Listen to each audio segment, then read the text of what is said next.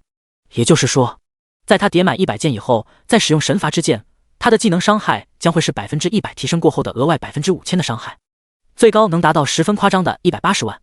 要是攻击黑暗生物，那这会更加恐怖。要知道，此时江北的面板可才刚刚过12000，这各种属性和技能效果叠的就已经突破了天际。不多时，几只星兽就被射成了一只只刺猬。你越级击杀了星兽，你获得1050点经验；你越级击杀了星兽，你获得1050点经验。耳边响起了数道提示，越了15级，经验已经给的很多很多了。可反观江北的经验条却是只微微上涨了一点。正常10级想要升到11级，所需的经验也就1万点，可他得要足足10万点。像这样的星兽，他最少得杀100只才够。而且这才只是个开始，11级再想升级的话，那就得20万经验了，往后都是成倍增加的，一级比一级难得多。摇了摇头，无奈啊，这都是变强路上必须付出的代价。在全服公告里，大家都只看到了他的风光，可是谁又能真正理解他的痛苦呢？没有人能够理解。星兽的分布在中央区域并不少，基本片区域中都会有1个至2个小型的族群，大概5、6左右。现阶段，江北的攻击手段还是以普攻为主，技能只在必要的时候才会使用。虽然技能的伤害都很变态，但也不能穷人乍富就抛弃了糟糠之妻。叠属性是个长久大计，基础伤害才是他最重要的基本盘。江北很清楚，没有面板上的数字，就是再高的技能百分比，那也打不出多少伤害来。一路杀过去，几十只之后，忽然前方的阴影处钻出来2个巨大的身影，俨然是2只精英怪。正所谓一山不容二虎，2只精英怪同时出现的情况可以说是很少见了。他们一出现，毫不客气，直接就朝江北扑了过来。星兽精英，等级28级，攻击6000，血量 180W， 速度550，技能伏击锁喉。第36章星兽之王。抱歉，大橘猫。2只精英怪的级别分别达到了28级，血量也有180万，比试炼之地第2关的那2只剑齿虎士强了一些，但强的也有限。看着他们朝自己跃来，江北面色依旧保持淡定。毁灭剑神的职业特性赋予了他200%的攻击距离，这使得他在对敌的时候也能变得更加的从容不迫。攻速 9.3， 这种属性的精英怪，江北在转职之前就已经不惧了，更不用说是现在转职之后了。说句不客气的话，今后40-50级以下的生物都很难再对他造成任何威胁，他可以随便进行拿捏。精准射击，嗖嗖嗖！江北如同抽筋般攻速，一旦启动起来，射的2只精英怪完全睁不开眼，更别提近他的身了。即便是拥有500多的移动速度，最多也就是来到江北20米开外。仅仅几秒钟的时间，2只星兽精英怪就死在了他剑雨之下。叮，你击杀了星兽精英怪，获得了8948点经验。叮，你击杀了星兽精英怪，获得了9013点经验。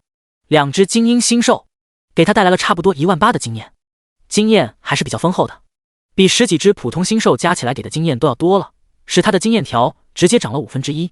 可惜了，之前在试炼之地遇到那么多的怪，要是经验都能带出来就好了。不说其他的，单是那个50级的 BOSS 爱德华就能让他最少升个1-2级。在2只精英怪的尸体上摸索了一番，江北只发现了一些制药材料，除此之外再没有其他东西。但他也不意外，这里本来就是一个副职业的专属地图，这里的怪物身上都没有装备，能爆的只有各种副职业的炼制材料。除了 BOSS 可能偶尔会有些惊喜之外，大部分的怪都是药剂师或者其他副职业玩家准备炼制东西时才会选择进来猎杀的。不过这2只精英怪所爆出来的这些材料里，没有江北所需要的。他知道星兽心脏只有星兽 BOSS 才能爆，神灵庇护毕竟也是顶级药剂之一，制作难度自然小不了。正常情况下，只有30-40级以上的药剂师玩家才敢来炼制，像江北这样10级就敢来独自猎杀顶级药剂材料的疯子，估计也是前无古人后无来者了。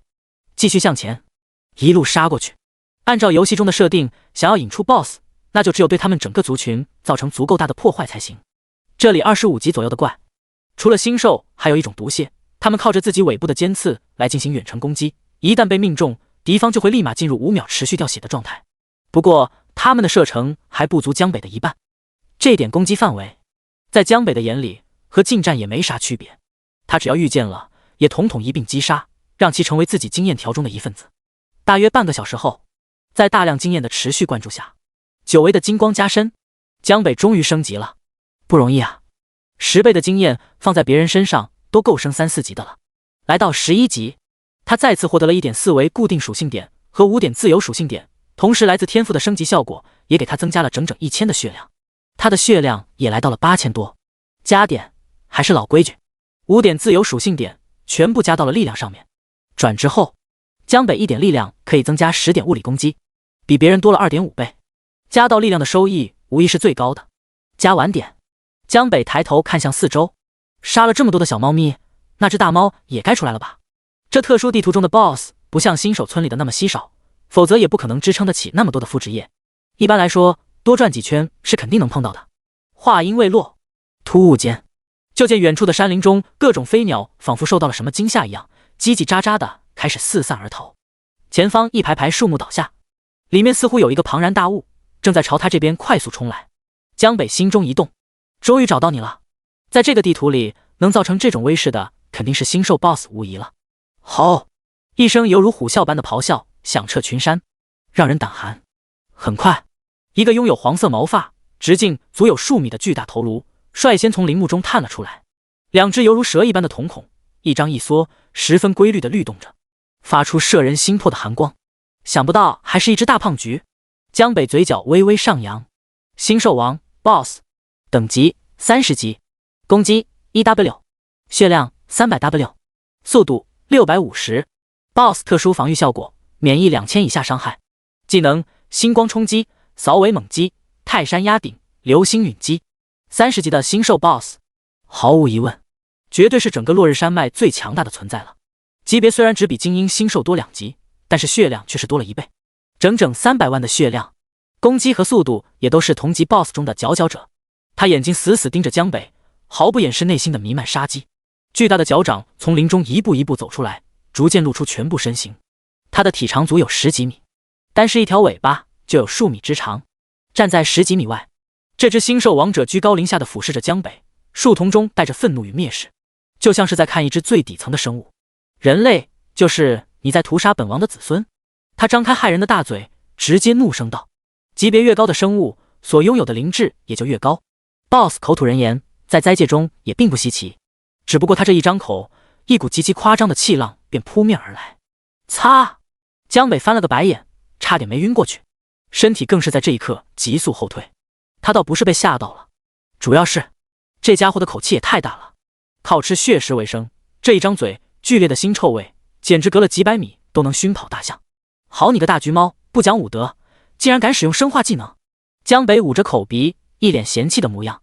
闻言，这只星兽 BOSS 更怒了，张开大嘴：人类，你竟然敢侮辱本王，还将本王比作你们人类的橘猫，本王这就……江北实在忍不了了，拿起武器，朝着他的深渊巨口里就来了一发爆炸剑。操，你快给我住嘴吧，再说话，老子都不想喝拿你心脏炼的药了。趁他张嘴说话的这个空隙，爆炸箭矢被江北十分精准的射入到了他的大嘴中。下一秒，轰！箭矢在里面发生了剧烈的爆炸。负24764，弱点攻击。第37章，100万血量，5秒清空。这一剑直接打断了他后续没有吐出来的话。再让他继续说下去，江北估计自己也没有多少炼药的欲望了。不过，这30级的星兽 BOSS 强还是很强的，爆炸箭射进嘴里，也仅仅只是让他吐出几个烟圈，看着还挺有范。但这种卑鄙攻击方式，无疑也是彻底激怒了他。吼！震耳欲聋的咆哮声从他嘴里发出，瞬间尘土飞扬，整个方圆数公里的区域鸟兽皆逃。作为这个区域里的王者，这是独属于他的威严。星光冲击！星兽 BOSS 抬起双脚，扬起头颅，他额头上亮起了点点星光，随后来自天穹的能量快速汇聚，随后一条巨大的能量光柱便激射而出，如同一条毁灭射线，朝着江北迅猛轰去。他们星兽之所以叫做星兽，也正是因为他们有和星辰沟通的能力。这一个光柱冲击不光范围大，而且速度极快，但江北心里完全不慌。刚刚一番后撤，他已经拉开了足够多的闪避距离。玩归玩，闹归闹，但江北是绝对不会拿自己的小命开玩笑的。本来他升级就难，要是再掉50%的经验，那更是雪上加霜了。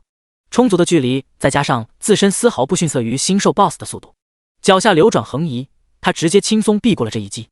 轰！光柱与他擦肩而过，击中了后面的巨石，沙石飞溅。江北扭头看向这只庞大的星兽，就这，你也配称本王？发出了一声嗤笑，他反手将一只神罚之剑甩了出去。神罚之剑，嗖！神罚之剑的速度，在江北所有的攻击手段里面，绝对是最快的一个技能，而且单体伤害也是最高的。即便比不上星兽 BOSS 的光柱，但也差不了多少。范围攻击所造成的气势，更是丝毫不逊色他。星兽 BOSS 的反应也很快，不过刹那间，蕴含制裁之力的神罚之剑就已经化为一道白光。是，剑矢狠狠地刺入了星兽 BOSS 的肚皮下，力量极大，甚至直接没入了大半，只留下了半截尾翼。好在他的身体足够大，这要是换成其他小型生物，这种攻击足以将他们的身体彻底撕碎了。-950130，暴击，5000%的恐怖技能，还出现了一个暴击。这一剑，哪怕是星兽 BOSS 拥有300万血量的血条，也瞬间下降了一大截，将近1/3。好！星兽 BOSS 吃痛，发出一声痛苦的咆哮。他身上本来是拥有不错的伤害减免的，可奈何江北的攻击直接无视任何的防御，打出来的都是结结实实的纯伤害。流星陨击，一颗燃烧着熊熊火焰的陨石从天而降。作为星兽一族的王者，他又哪里又会吃这种闷亏？挥爪也再次发动了技能，可看他的技能效果，江北直接冷笑一声：“你以为就你会沟通星辰之力吗？一颗陨石算什么流星？还是让你看看我的吧！”星河陨击，他声音低沉，抬手射出一剑。下一刻，无数耀眼的流星凭空出现，并拖拽着白白的尾焰。轰！轰！轰！一颗接着一颗砸在以星兽 BOSS 为中心的50米范围内，根本让他避无可避，只能来回腾挪。-350940， -363340。这是江北的第2个毁灭剑神专属技能星河陨击，每秒2000%的伤害，总共可以持续5秒。毕竟只是一只30级的 BOSS， 虽然是能秒杀他的存在，但其血量却支持不了江北陪他耍太久。趁着星河陨击释放的5秒时间，他的各种攻击手段齐出：爆炸剑、精准射击、普攻、普攻，一连串的伤害此起彼伏的疯狂弹出。5秒，仅仅5秒，9.3的攻速，5秒整整46剑就已经倾泻了出去。武器属性连击叠加了46层，伤害额外挣 46%。这只高傲的星兽 BOSS 血量在这5秒内直接被无情的清空了100万。这种消血的速度，就连江北也被自己震惊到了。自己这输出真是越来越变态了。3个职业专属技能，他才只用了2个，还有一个剑神灵视全属性增加 200%。因为需要1天的冷却时间，堪称是他大招中的大招，所以他没有随便乱用。如果在经过这个技能叠加以后，那他的上限究竟会达到多少？1分钟的时间，要是让他全力输出的话，伤害恐怕将轻松突破1000万大关了吧。提示：由于血量降低，星兽王 BOSS 进入狂暴状态，此状态下伤害正 50%， 防御增加 50%， 血量恢复速度300分毫秒。突如其来的致死打击，在5秒的输出时间内，其血量来到了 20% 以下。这只星兽大猫也瞬间进入了 BOSS 专属的狂暴模式，伤害增加，防御增加，并出现血量恢复 buff。但在星河降临还未结束的技能的面前，仅仅只剩几十万的血量，它和一只死物还有什么区别？守护之戒的护盾还在身上，8000多的血量 x2， 就是让他来一爪，他也不可能杀得他。看着星兽 BOSS 朝自己攻来，江北这次动都懒得去动，静静地看着星河降临落下，每秒一次的攻击。如此短的时间，20多米的相距距离，成为了这只星兽 BOSS 难以逾越的天堑。第38章，基你太美，毁灭剑神形态。甚至他都还没有来得及碰到江北，就轰然倒地了，死亡。丁，你成功击杀了星兽王 BOSS， 获得了12万经验。永恒天赋，你击杀了 BOSS， 获得了 1% 的全属性增幅效果，每击杀一个 BOSS， 效果增强 1%， 当前 7%。系统提示响起，10万多的经验使江北刚刚升级后的经验条顿时飙升一半。他露出了一个笑容，这速度还得是 BOSS 啊！从骸骨统领开始，到食尸鬼领主，再到巨型史莱姆，2只火焰剑齿虎，黑暗召唤师爱德华，最后这个星兽 BOSS， 这已经是江北击杀的第7只 BOSS 了。虽然试炼之地的火焰剑齿虎只是2个水货，但只要是 BOSS， 那就能给他增加全属性增幅的效果。7%的增加，已经能够在面板上看到不错的提升了。点开自己的属性，救世者江北，基础职业弓箭手，转职毁灭剑神神级，等级11级，物理攻击12630，法术攻击516，防御637， 750以下伤害减免 100%， 移动速度595，攻击速度 9.4 秒，血量9170，守护之戒9170，法力850，属性力量182，敏捷145，体质148，智力129。虽然只升了1级，但刚刚出村时他的攻击才1万出头，如今已经来到了12600点，攻速也马上破10，移动速度即将达到600，血量下一步就是破万了。4维属性更是相当于别人30级的程度。其实单看自己的面板，江北觉得也没有到太过离谱的程度。物理伤害充其量也就相当于30多级的 BOSS， 血量更是连个小精英怪都比不了。他之所以能打出这么高的伤害，主要还是靠着自己的武器和转职后专属技能所带来的逆天100%增幅。血量依旧是他比较薄弱的点，看来下一步自己该去试着找一下神器上衣了。在灾界中，每件不同部位的装备都有其各自的侧重点，比如武器主要是对伤害的增加，鞋子偏重的是速度，上衣对血量防御提升很大，护肩针对的是各种抗性和免疫能力，裤子就比较全面一点了，恢复速度、攻击速度、施法速度等等，还有各种奇特的增益效果。这些侧重点具体表现到神器上也是同理。关上面板，江北随后走向星兽 BOSS 的尸体。自己这么高的爆率，材料应该也会出不少吧。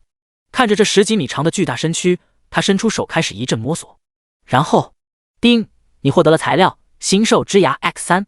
叮，你获得了材料星兽心脏 X2。叮，你获得了材料星兽精血 X5。叮，你获得了材料星兽 BOSS 之根 X2。叮，你获得了材料星辰之眼 X3。江北看着地上的这一堆东西，每样材料基本都是2份3份，最多的甚至有5份，这何止是不少啊！一共5种材料，品质都是极品。星兽之牙副职业材料介绍：产自落日山脉星兽 BOSS， 质地极其坚韧，且蕴含特殊法系物质，是炼制智力药剂、魔力药剂、法爆药剂等等的主要材料。星兽心脏副职业材料介绍：星兽 BOSS 之心，炼制顶级药剂不可或缺之物，可以大幅度增加药剂的品质与功效。星兽精血副职业材料介绍：星兽的心间血液含有丰富的血脉之力，食之可以增强体魄，激发潜力，可以用于炼制短时间增加伤害类药剂。星兽 BOSS 之根副职业材料介绍：不可描述之物，很大、很长、很黑，添加在药剂中可使其持续时间延长。星辰之眼副职业材料介绍：沟通星辰能量，对特殊法系职业有着极强的增益效果。星兽 BOSS 身上的材料在很多种药剂中都是主要，即便是自己不用，拿出去买，那每件材料也能轻松值个上万块钱。星兽之牙和星辰之眼可以炼制法系通用药剂，星兽心脏更是江北炼药必须的东西。星兽精血加入到任何伤害药剂中都有提升伤害的功效。至于这个什么什么之根，那可就更厉害了，所有药剂都能用，添加之后可以延长药剂的持续时间，药剂的持续时间一直都是药剂的硬伤，而有了这个材料，只要加入一份，就能让你瞬间变得很持久，比什么枸杞啥的可好用多了。江北心满意足的将这些材料统统收起来，东西已经到手了，接下来再搞定那个隐藏 BOSS， 此行就算完美了。现在整个游戏所有的主城里就只有他自己，无论他做什么，都绝对不会有人跟他抢。如此千载难逢的机会，他要做的就是雁过拔毛，将自己所有知道的资源都尽可能的统统纳入自己的腰包里。别说什么鸡蛋不能放在同一个篮子里，都是扯淡。上一世的结局就已经充分证明了，靠人不如靠己，指望他们终究是不行的。机会还是要握在自己的手里才靠谱。穿过2个传送阵，江北来到了一个新区域，眼前的景色也豁然一变。你当前位于落日山脉东南5区，看着前方的一眼望到不到边的花海，这里生活着的全部都是植物类的生物，奔跑的食人花，隐藏的剑心草，还有交错盘踞的迷幻藤，种类极其繁杂。这个地图按理说和江北的药剂师没有什么太大关联，一般药剂师也不会上这里来，只有副职业控偶师才会来这里收集材料。前世有人统计过，就面前的这一片花海中就有超过500种植物怪，虽然等级普遍都在20级左右，但对付起来也没那么容易。各种控制、剧毒、陷阱、致盲、虚弱，一不小心就会阴沟里翻船。江北从一个斜坡处滑下，找到唯一的入口，抬脚走了进去。来到这里，他没有和之前一样上来就清怪，而是选择性的绕过了大部分的植物，在整个百花谷中开始一点一点寻找起来。这里有一只隐藏的 BOSS， 他属性很强，但性子却极其谨慎，一旦发现外界有什么动静，就会迅速躲避起来，所以能少动手最好。江北记得，在这里是有一个特殊的隐藏入口的，只不过他已经很久没有上这里来过了，隐藏 BOSS 也在游戏前期就被别人攻略了，所以具体的方位他并不清楚，只能慢慢的去找。差不多又过了半个小时，就在他即将打算放弃的时候，一个隐藏在群花中的入口忽然进入了江北的视野。原来在这里，他脸上一喜，毫不犹豫的直接走了进去。进入秘境入口，提示：你发现了隐藏地图，你获得了经验10000点。面前出现了一个碧绿色的湖泊，四周生长着无数桃花林，浓浓的桃花香气传来，让人忍不住的心旷神怡。真是个好地方啊！江北目光扫视了一圈，只在这里发现了一个由各种杂草编织的巨窝，这巨窝直径足有10几米，里面还有一个粉红颜色的大鸡蛋，不过并没有发现正主。他刚准备扔上去一个探查术，唰！可谁知下一秒，一股劲风忽然袭来，江北只感觉眼前一花，飞扑利爪，一只巨大的鸡脚便朝他狠狠抓来。负9844，守护之戒，完全没有反应的时间，鲜红的伤害自江北头上飞起。吃！这一击，巨大的鸡爪穿过他的身体之后，又抓到了地面上，留下了数道深深的抓痕。江北吓了一跳，匆忙拉开距离后，一只宏观大公鸡旋即出现在了他的视线中。超级大公鸡，特殊 BOSS， 等级32级，公鸡 1W， 血量 320W， 技能飞扑利爪，长喙啄鸡。靠，鸡你太美！被偷袭了一爪，江北肯定不高兴，幸好他有着守护之盾的血量护盾，不然自己现在都已经变成一具尸体了。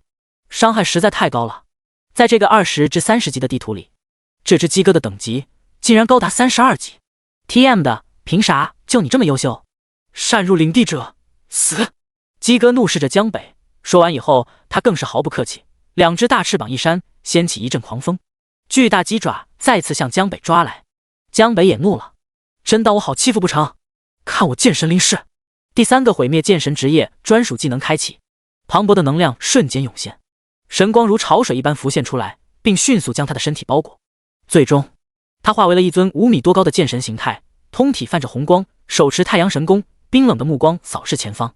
提示：你已进入毁灭剑神状态，此状态下全属性增加 200%， 持续5分钟。这一刻，江北的血量达到18000，物攻25000，攻速 18.8。本来他还没有这个大公鸡的小腿高，但如今的高度已经差不多快和他齐平了。你给爷死！江北没有废话，直接开撸。第39章，亲手改变了游戏进程，天命爆火。5米高的身躯举起巨大的太阳神弓，神光在这一刻疯狂凝聚。下一瞬，密密麻麻的箭矢自江北弓中爆射而出，夹杂着极其浓郁的毁灭气息。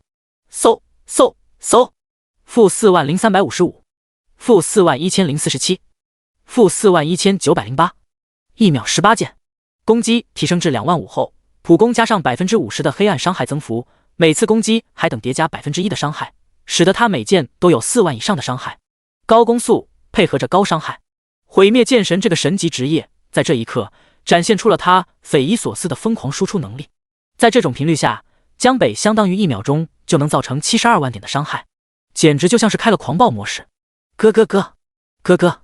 鸡哥被这恐怖箭雨射懵了，回过神来以后，直接发出了凄惨的叫声。一眨眼，他的血量就暴跌一半。鸡哥大惊失色，毫不犹豫就开始转身逃跑。但他的移速哪里有江北的快？在剑神降临的加成下，江北移速高达1000多点，比这个大公鸡还多出将近1倍。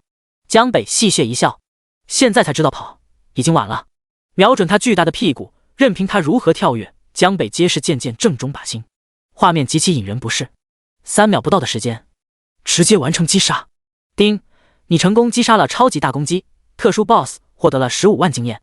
永恒天赋，你击杀了 BOSS， 获得了 1% 的全属性增幅效果，每击杀一个 BOSS， 效果增强 1%， 当前 8%。江北的经验条刷刷疯涨。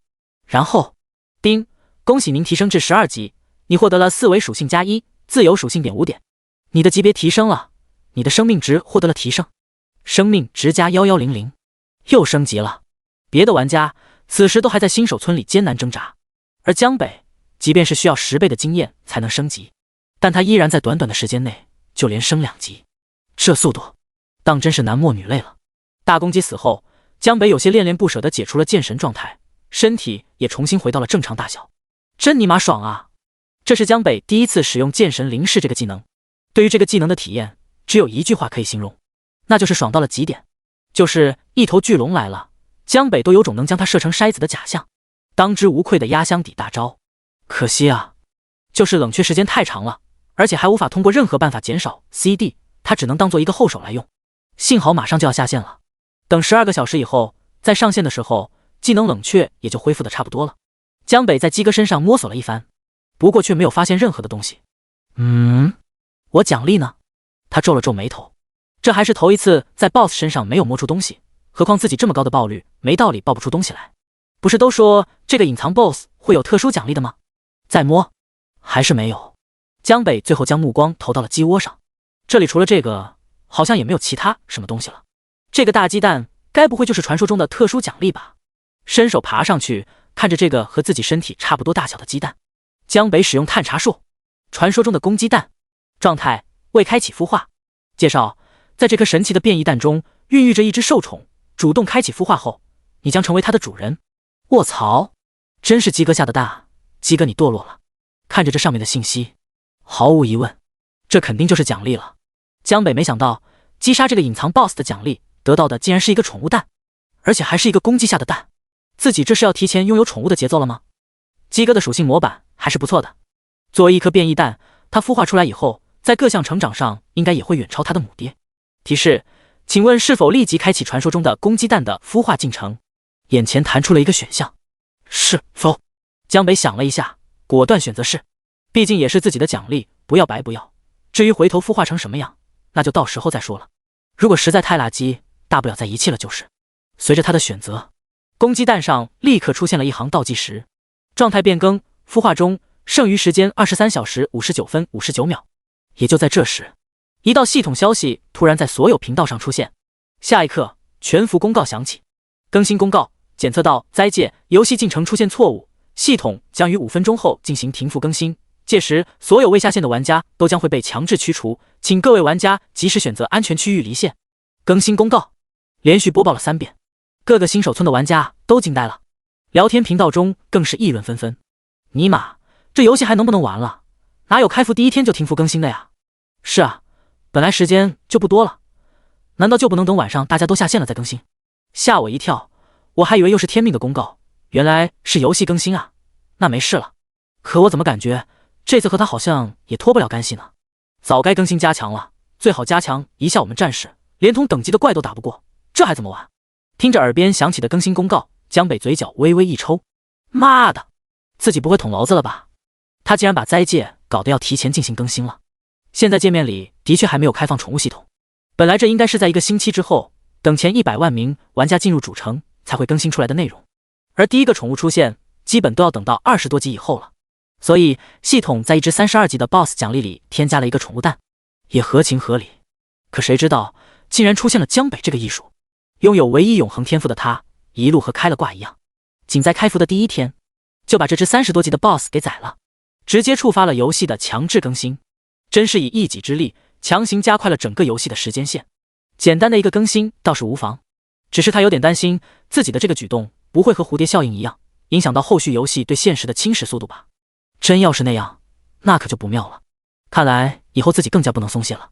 开启孵化后，鸡哥的公鸡蛋已经算是他的专属物品了，可以收进背包。5分钟以后，所有玩家就会被强制下线。这点时间，想要回国都主城肯定是不够的。药剂的炼制，看来也只能等游戏更新以后了。好在这个地方也算安全，有着鸡哥残留的气息在这里，短时间内是不会有怪物敢冒险进来的。就在这里待着吧。江北直接原地下线，回到现实世界，将游戏头盔摘下。此时的时间已经是晚上的7点了。一阵强烈的腰酸背痛和来自膀胱的肿胀感传来，江北急忙冲到了厕所。毕竟现在游戏还没有侵入到现实，游戏中的实力也没有巨限，他的身体素质还都是正常人，一连10几个小时的高强度在线，肯定有点吃不消。上完厕所，江北果断从自己背包里拿出200枚金币兑换到自己卡里，然后进入灾界官网，给自己家购了一台价值几十万的顶级游戏舱。虽然有点小贵，但这钱花的绝对物超所值，而且就凭他如今在游戏中的实力，金钱对于他来说早已不是难事，只要他想弄，分分钟就能弄出一个小目标来。游戏头盔只是链接玩家的神经，而游戏舱可以使玩家进入深层的睡眠之中，并且链接各种身体机能。营养液这玩意的存在，更是能够你长时间的游戏下也不会对身体造成什么伤害。随后又顺手看了一眼更新公告，上面倒是没有太多信息，只是简单注明了一下更新时间。由于这次是突然触发到了设定机制导致的更新，比较突然，所以时间也比较长，一直要到明天早晨了。距离现在还有整整13个小时的时间。江北直接出门找了一家烧烤店，肚子咕咕乱叫，他一口气直接点了几百块钱的，一边撸串一边刷着手机。这时候全网各大网站基本都已经被灾界里的各种消息给刷屏了。江北点进去论坛，此时里面的帖子都在疯狂刷新，基本上每秒都有上千条新帖出现，不少人都是被强制踢出来的，疯狂发泄着自己的不满。毫无疑问，论坛中最热的几条帖子，除了这次更新，基本都是关于江北的，热度几乎甚至秒杀了一些娱乐明星。天命这个名字都冲上了数次热搜榜，天命究竟是何许人也？点进来，带你走进大佬的游戏世界。开服第一天，独揽全部公告。作为同一个新手村的玩家，我和天命不得不说的故事：天命弓箭手同款加点技能转职详解。震惊！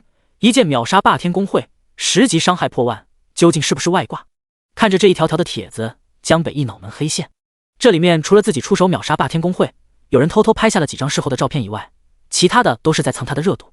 更关键的是，这群人也信，甚至以讹传讹，说他的弓箭手是无体质的加点方案，也骗得不少人都纷纷模仿。这种加点要是没有好装备的话，拿头去打伤害啊！吃饱喝足后，江北回去好好睡了一觉，这一觉睡得格外的香。直到第二天早晨5点，他才被一阵敲门声吵醒。门口几名负责安装游戏舱的工作人员已经就位了，简单安装之后，又给江北介绍了一下游戏舱的使用方法，随后他们就匆忙的离开了。因为灾界火热，他们的订单也是排得格外的多。时间来到早晨8点，游戏更新结束，江北毫不犹豫地钻进了游戏舱。第40章，药剂师还能这样玩？欢迎回来，救世者。游戏舱和虚拟头盔在游戏的体验上倒没有什么太大差别。回到游戏中，江北还是在下线之前的隐藏地图里，四周空荡荡的，鸡哥也并没有刷新。这种特殊的 BOSS 基本都是一次性的，被人拿完奖励以后就不会再出现了。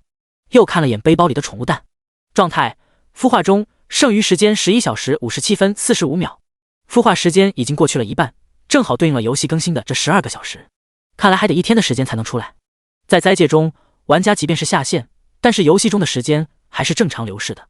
就像是江北剑神灵视这个技能，他在下线之前使用了，到现在重新上线后就已经恢复了冷却时间。落日山脉这个地图，他想要的东西都已经到手了，也没必要继续留在这里了。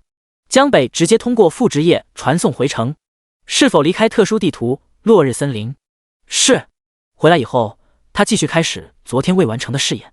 来到杂货店，先用金币买了一大堆炼制药剂的材料。杂货店的老板是个有些富态的中年大妈。江北看他一副欲言又止的样子，就知道他身上估计也是有着任务存在。其他玩家若是看到，估计早就扑上去了。但是这种小任务，他丝毫不感兴趣。奖励看不上不说，还只会耽误他的时间。果然，在付完钱以后，准备离开的时候，见江北一直不主动开口，他直接开口道：“你好，救世者，最近店里的材料消耗太快，不知道你是否能给我补充一些来？我会以正常的价格收购，绝对不会亏待你的。”不好意思，我没空，你还是等其他人吧。江北摇了摇头，毫不客气的直接回绝。离开杂货店，他打开副职业界面，里面有一个大炉子，上面雕刻着密密麻麻的各种符文。将材料全部拿出来，开始炼制。虽然上一世江北的副职业选择的并不是药剂师，不过和现实不同，游戏里一切都有固定的流程，只要按照系统提示依次放置材料就行，不需要什么太多的技术。至于成功率和最后药剂成品的品质，主要还是看药剂师的等级。选择好配方，先将低级材料扔进去，炉子下方顿时燃烧起了熊熊的火焰，材料开始逐渐融化，很快就变成了一滩液体。随后江北将最重要的星兽心脏放入，每一个单位的材料便是一份，在剂量上还是非常好把握的。咕嘟咕嘟，炉子里的药水开始剧烈的沸腾起来，冒起了一个个的绿色的大水泡。很快，随着药剂逐渐融合在一起，药剂的颜色也开始转为透明。神灵的庇护成功出炉，点击取出，一个装满药剂的玻璃瓶便出现在了江北的手里。提示：你成功炼制神灵的庇护药剂，你的药剂师副职业已满级，无法获得熟练度。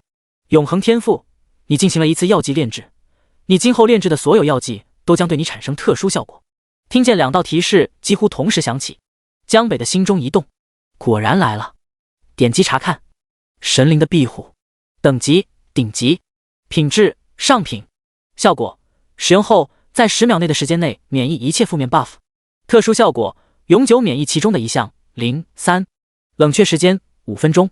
药剂本身没有发生任何变化，还是原来的样子，只不过在下面额外多出了一条特殊效果，永久免疫其中的一项。江北愣了一下，这个特殊效果的意思，难道是永久免疫药剂其中的一项负面 buff？ 还可以这样？看着手里的这瓶透明药剂，江北打开盖子，果断一口闷下，试一下就知道了。一瓶药剂而已，反正他也浪费得起。入口有点淡淡的苦，不过可以忍受。喝完以后，江北赶紧看向自己的状态栏，此时上面除了一个药剂所来带的现实 buff 之外，还出现了一个效果：免疫中毒永久，你永久免疫一切中毒效果。卧槽，真是这样！看到结果后，江北这下是真的不能淡定了。所有自己炼制的药剂，自己服用后都会给他带来额外的特殊效果，而且还是永久的。这效果也太变态了吧！就连他这个变态都觉得有点变态了。星兽 BOSS 爆出了2份心脏，江北的手里还有一份齐全的炼制材料，于是他立马又给自己炼制了一份。等冷却时间过去，再次喝下，状态栏又多了一条永久属性：免疫沉默，你永久免疫一切沉默效果。擦，2条免疫了，这 TM 也太爽吧！自己今天刚上线，这天赋就给了他一个大大的惊喜啊！这个副职业自己真是选对了，有这效果，那还说啥？没有犹豫，江北开始给自己炼制其他药剂。星兽 BOSS 所爆出来的精血是炼制斗士之吼的主要材料，和神灵的庇护一样，除了这个主要材料以外，其他的材料都能在杂货店里购买。他此时手里的材料足够多，这次直接炼制5份。1分钟后，5瓶橙色的药剂出现在了江北的手里。提示：你成功炼制斗士之吼药剂，你的药剂师副职业已满级，无法获得熟练度。斗士之吼，等级顶级，品质中品，效果使用后在10秒的时间内伤害增加 30%， 攻击速度、施法速度增加 30%。特殊效果：伤害永久增加 3%， 攻击速度永久增加 3%。冷却时间3分钟。果然再次出现了一条特殊效果：伤害正 3%， 攻击速度正 3%。这岂不是就意味着一瓶增加 30% 伤害的药剂可以给他带来 10% 的永久属性提升？果断喝下。提示：你使用了斗士之吼。服下后，2个红色的 buff 出现在了他的身上。斗士之吼现实，伤害正 30%， 攻击速度正 30%。斗士之吼永久，伤害正 3%， 攻击速度正 3%。第41章天教女王，你不得不死。当喝到第4瓶的时候，随着后面的03变成了3/3。江北这次并没有获得提升，看来3瓶就是每种药剂的上限了。虽然只是站在这里什么也没做，但是江北平白获得了2个永久免疫效果和9%的伤害提升。不要小看这9%，因为药剂师所能炼制的药剂还有很多，单单是副职业里面有的，起码就有近100种。接下来，江北也不管什么升级了，再次跑到杂货店，进了几10枚金币的材料，然后开始疯狂给自己炼药。提示：你成功炼制抑制药剂。提示：你成功炼制力量强化药剂。提示：你成功炼制急速药剂。提示：你成功炼制狂战之力药剂。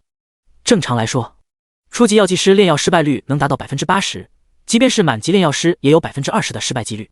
但是江北一连炼制了1个多小时，竟然没有出现一例失败。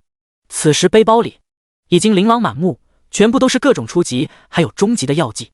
抑制药剂效果：使用后在1分钟的时间内，血量增加20%，防御增加10%。冷却时间5分钟。力量强化药剂效果：使用后在1分钟的时间内，力量增加100点。除了直接增加伤害的，江北还炼制了增加各种属性的血量、速度、防御等等，每一种都有几10瓶。随后他开始站在原地疯狂喝药，一瓶又一瓶。提示：你使用了超速药剂。提示：你使用了防御强化药剂。提示：你使用了上巨臂艾克邪恶古堡监狱。此外，这些实验体还给他爆出了30多件红色的装备和2件绿色的装备，武器也有7件。虽然江北现在的等级都用不上，不过这么多的高质量装备用来给太阳神功吞噬，应该能加不少进度。不过现在不急，现在这个任务刚刚开始，后续还会有更多的高级装备陆续出来，等完成这个任务在一起吞噬也不迟。这些装备加起来起码可以再使装备升1级的了。将东西都收进背包，清除了这些实验体，再没有其他生物阻挡，江北径直来到了古堡的大门外。厚重的合金铁门，耐久1000W， 防御3000。介绍：经过特殊处理过的铁门，防御力极强。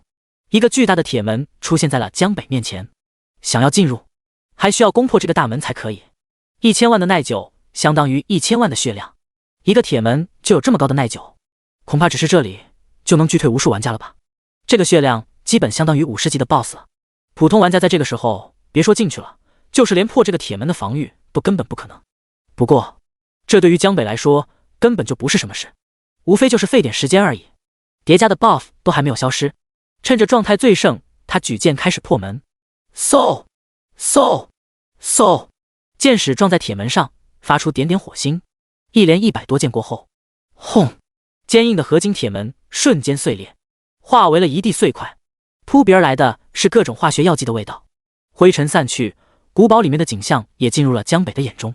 这座古堡非常大，不过里面却没有任何一个窗户，也没有任何阳光可以投射进来，只有过道两边每隔几米点燃的一个小火把，在散发着昏黄的微光。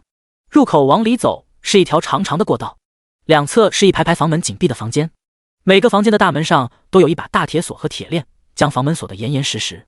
各种刺耳的指甲摩擦声与哭嚎声不断从里面传出来，在这个密闭的空间里不断回响，让人有种头皮发麻的感觉。江北打起了精神，对于他这一个只有13级的小弓箭手来说，虽然他的伤害很变态，但这里的任何一只怪也都有秒杀他的能力。这里的环境也非常不适合他走位。来到了过道中央，忽然只听轰隆一声，前方过道尽头处的两个铁门被大力从里面轰开，倒在两旁。下一刻，两只2米多高的巨臂肌肉怪从里面跳了出来，它们的造型非常奇怪，一只手臂只有正常人大小，而另一只却比它的整个身体还要粗，肌肉纵横，蕴含着爆炸力量。巨大的拳头放在地板上，血红的眼睛死死盯着江北。闯入者，死！沙哑的声音在他们那发育不是很良好的小脑袋上传出。砰砰砰！紧接着，他们巨大的手臂一发力，直接从地上跃起，一跳跳的快速朝江北扑过来，每次落地都发出了巨大的动静。试验品5号，巨臂艾克，精英，等级45级，攻击 2.5W， 血量 650W， 防御2000。介绍：邪恶药剂师巴沙尔最成功的试验品之一，艾克药剂下的副作用产物，又是一个稀奇古怪的玩意。江北的眉头一皱，这些家伙他脑海里有点印象。上一世，在他刚刚进入主城不久的时候，神圣王国的国都爆发过一场怪物攻城的事件，其中充当前锋的就是一群这种巨臂怪物。他们攻击超高的同时，还拥有着极高的坦度，一度给玩家造成了极大的麻烦。没想到那场攻城事件竟然还有这个82这个疯子的参与。很明显，在背叛出光明教会之后，不单是光明教会在悬赏这个家伙，这个家伙应该也在准备着一场报复。在这个狭小的空间里，江北不敢有任何的保留，拉动弓弦，星河降临，神罚之剑，爆炸剑，精准射击，直接连滚键盘，技能全交，各种爆炸伤害闪现。江北没有停手，一边后撤一边开始疯狂的射击，攻速1秒11箭，伤害从4万多到9万多，输出达到了极限。眨眼间，一只巨臂艾克的血量被清空，他粗壮的巨臂如同跑气一样迅速消扁下去，连带着他整个人也都变成了一张人皮布袋。一只巨臂艾克死亡以后，江北开始攻击第2只。此时他已经退到了大门口，在这里他的发挥空间无限大。很快，丁，你越级击杀了实验体5号巨臂艾克精英，你获得98000点经验。第2只也倒地死亡，总共获得了20万的经验。不过升到13级以后，江北所需的经验已经达到了80万之巨。2只45级的精英怪也仅仅只是让他经验条上涨了1/4而已。将掉落的东西都捡起来后，江北没有朝古堡上层走去，而是直接寻找通往地下的通道。他很清楚82的实验室并不在这座古堡的上层，这么大一座古堡其实也只是充当迷惑用的，布满了各种怪物。上一世排名前几的数个工会都曾在这里付出过惨痛的代价，只能眼睁睁地看着82逃之夭夭。最后大家才发现，原来82的真正藏身之处并不在上面，而是在地下第2层的某个房间里。转了一圈，江北看到了通往地下的楼梯，他握着太阳神弓抬脚走了下去。地下第1层，这里仿佛一座修罗监狱，铁栅栏将整整区域一层层的分隔开来，里面关押着各种生物，人类、黑熊、野狼，甚至还有来自大陆其他国家的半兽人，这些全部都是82用来供自己是药用的。在角落里，江北还发现了一个极具压迫感的庞大生物，这是一头亚龙，准确来说应该是一只龙蜥，只有一些龙的血脉，但本体却还有几分像蜥蜴。它的模样倒不算太丑陋，没有任何被残害的迹象，只是本体正在沉睡中。冰原龙蜥 BOSS 等级50级，攻击、血量、防御、技能。第44章50级牧师光明圣女莫妮卡，所有的属性都没有显示，但是他却拥有高达50级的等级，在这一点上几乎和大 BOSS 82等同了。江北轻轻靠近，能够感受到他粗重的呼吸声已经变得极其微弱。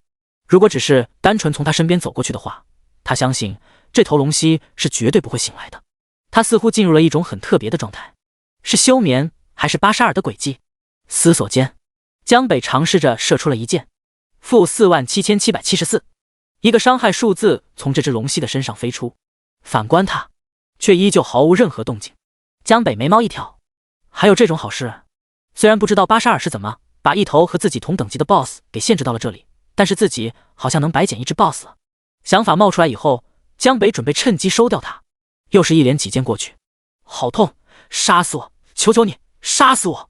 一道细不可闻的虚弱声音从龙蜥的体内忽然传出。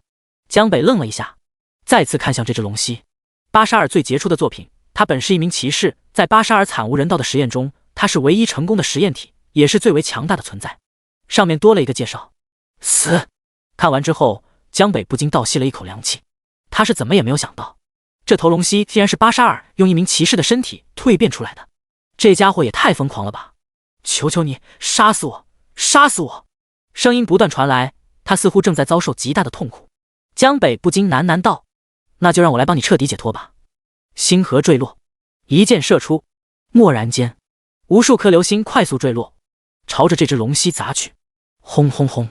虽然看不到它的具体血量，但是江北知道，一只50级的 BOSS， 其血量最多也超不过1000万。胡乱输出了半分钟的时间，他的呼吸才终于断绝。在龙蜥死亡的这一刹那，只见一个透明的人类身体从里面飘了出来。灵魂状态下的骑士睁开眼睛看向江北，非常感谢你，救世者大人，谢谢你帮我脱离了这具身体。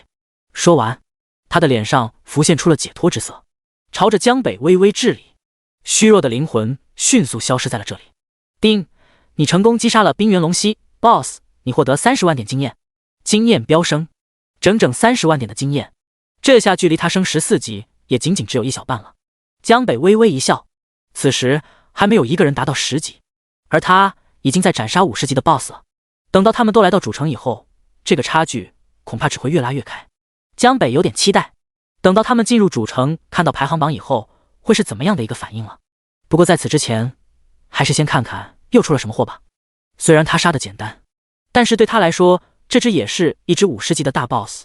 随后开始摸尸，丁，你获得了金币 X20，丁，你获得了浓缩的高级生物核心 X10，丁，你获得了骑士之徽 X1，丁，你获得了道具骑士的神圣药剂 X3，丁，你获得装备哈利长剑 X1，丁，你获得装备光明祝福长袍 X1，丁，你获得了装备冲锋战靴 X1。看样子又是一波美妙的大爆。如今江北的爆率已经达到了恐怖的 110%， 即便是同样的一只怪，他都能爆出别人2倍多的东西。嘴角轻轻一翘，连忙查看起来。浓缩的高级生物核心和之前的生物核心在作用上都是大同小异，只是前者等级更高，所炼制的药剂效果也会更强。第二件东西，骑士之徽特殊道具。介绍：骑士哈利的遗物乃是一名骑士最重要的身份证明，如果你能带给洛斯城的巴利凯特圣骑士，你将获得丰富的奖励。江北的眼睛一亮，竟然是一个任务道具，这岂不是白捡的奖励？洛斯城他前世去过非常多次，如果他没记错的话，巴利凯特圣骑士可是洛斯城的城主，身份地位这么高的 NPC， 想来给他的奖励也不会太差。等眼下的事情忙完以后，可以抽空去一趟洛斯城。国都通往各个主城的传送阵都有，无非也就是几个银币的事情。骑士的神圣药剂，品质顶级，效果使用后你将获得 20% 的属性增加， 20% 的防御增加，移速 30% 额外增加，战斗中每秒恢复 5% 的血量，效果持续5分钟，冷却时间30分钟。这几瓶药剂效果不错呀， 20% 的全属性增加，还有 20% 的防御和 30% 的速度。可惜不是他自己炼制的，对他来说没有什么额外的效果，不过短时间内用来增加伤害还是不错的。江北果断喝了一瓶，身上再次多了一个现实 buff， 如此一来，江北的攻击再次增加了600多点，防御也有2000点。剩下的装备暂时就不看了，先背包里待命。随后他开始仔细打量起这座巴沙尔的监狱。整个地下一层有铁栅栏分割出来的牢房，起码有几百间，每个里面都关押着一个生物。吼吼，有的和那只龙蜥一样正在沉睡，有的则是十分暴躁，看见江北过来就开始发出愤怒的嘶吼声。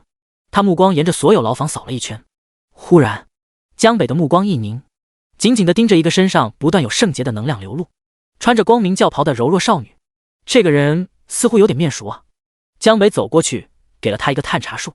光明教会圣女莫妮卡 NPC， 等级50级，职业牧师，攻击血量。介绍：地位高贵的光明圣女，神圣王国教会的继承者，国王亲赐荣誉公主。第45章，巴沙尔的助攻，圣女亲自辅助。正常情况下，玩家是没有办法查看 NPC 的详细属性的，但是在看到圣女的这一刻，江北才忽然明白，难怪光明教会会将叛教者巴沙尔列为危害最大的几个人之一，在任务列表里甚至和那些恐怖的深渊生物并列。原来不仅仅只是因为他在这里研制邪恶药剂，他竟然还抓了该教会的圣女，这家伙可真是牛逼啊！难道还想用圣女当做自己的试验体不成？这也就是现在情况特殊，光明教会里的强者们都去抵抗深渊入侵了，不然的话，敢抓圣女，巴沙尔这个地方恐怕早就被人夷平了。叛教顶多算是罪人，但是绑架圣女，那就是明摆着在和光明教会作对了，完全不是一个层面上的事情。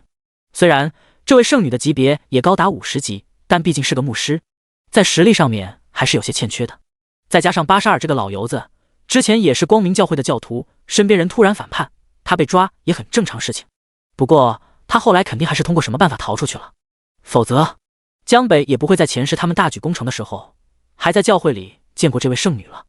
不过现在他既然超过之前的时间线，提前来到了这里，还碰到了这位正在昏睡中的圣女，那看来自己又有一个奖励可以拿了。从这点上来说，他还要谢谢巴沙尔这个家伙。江北露出笑容，拿起弓箭，对着囚禁圣女的铁栅栏就是几箭，直接将其破开。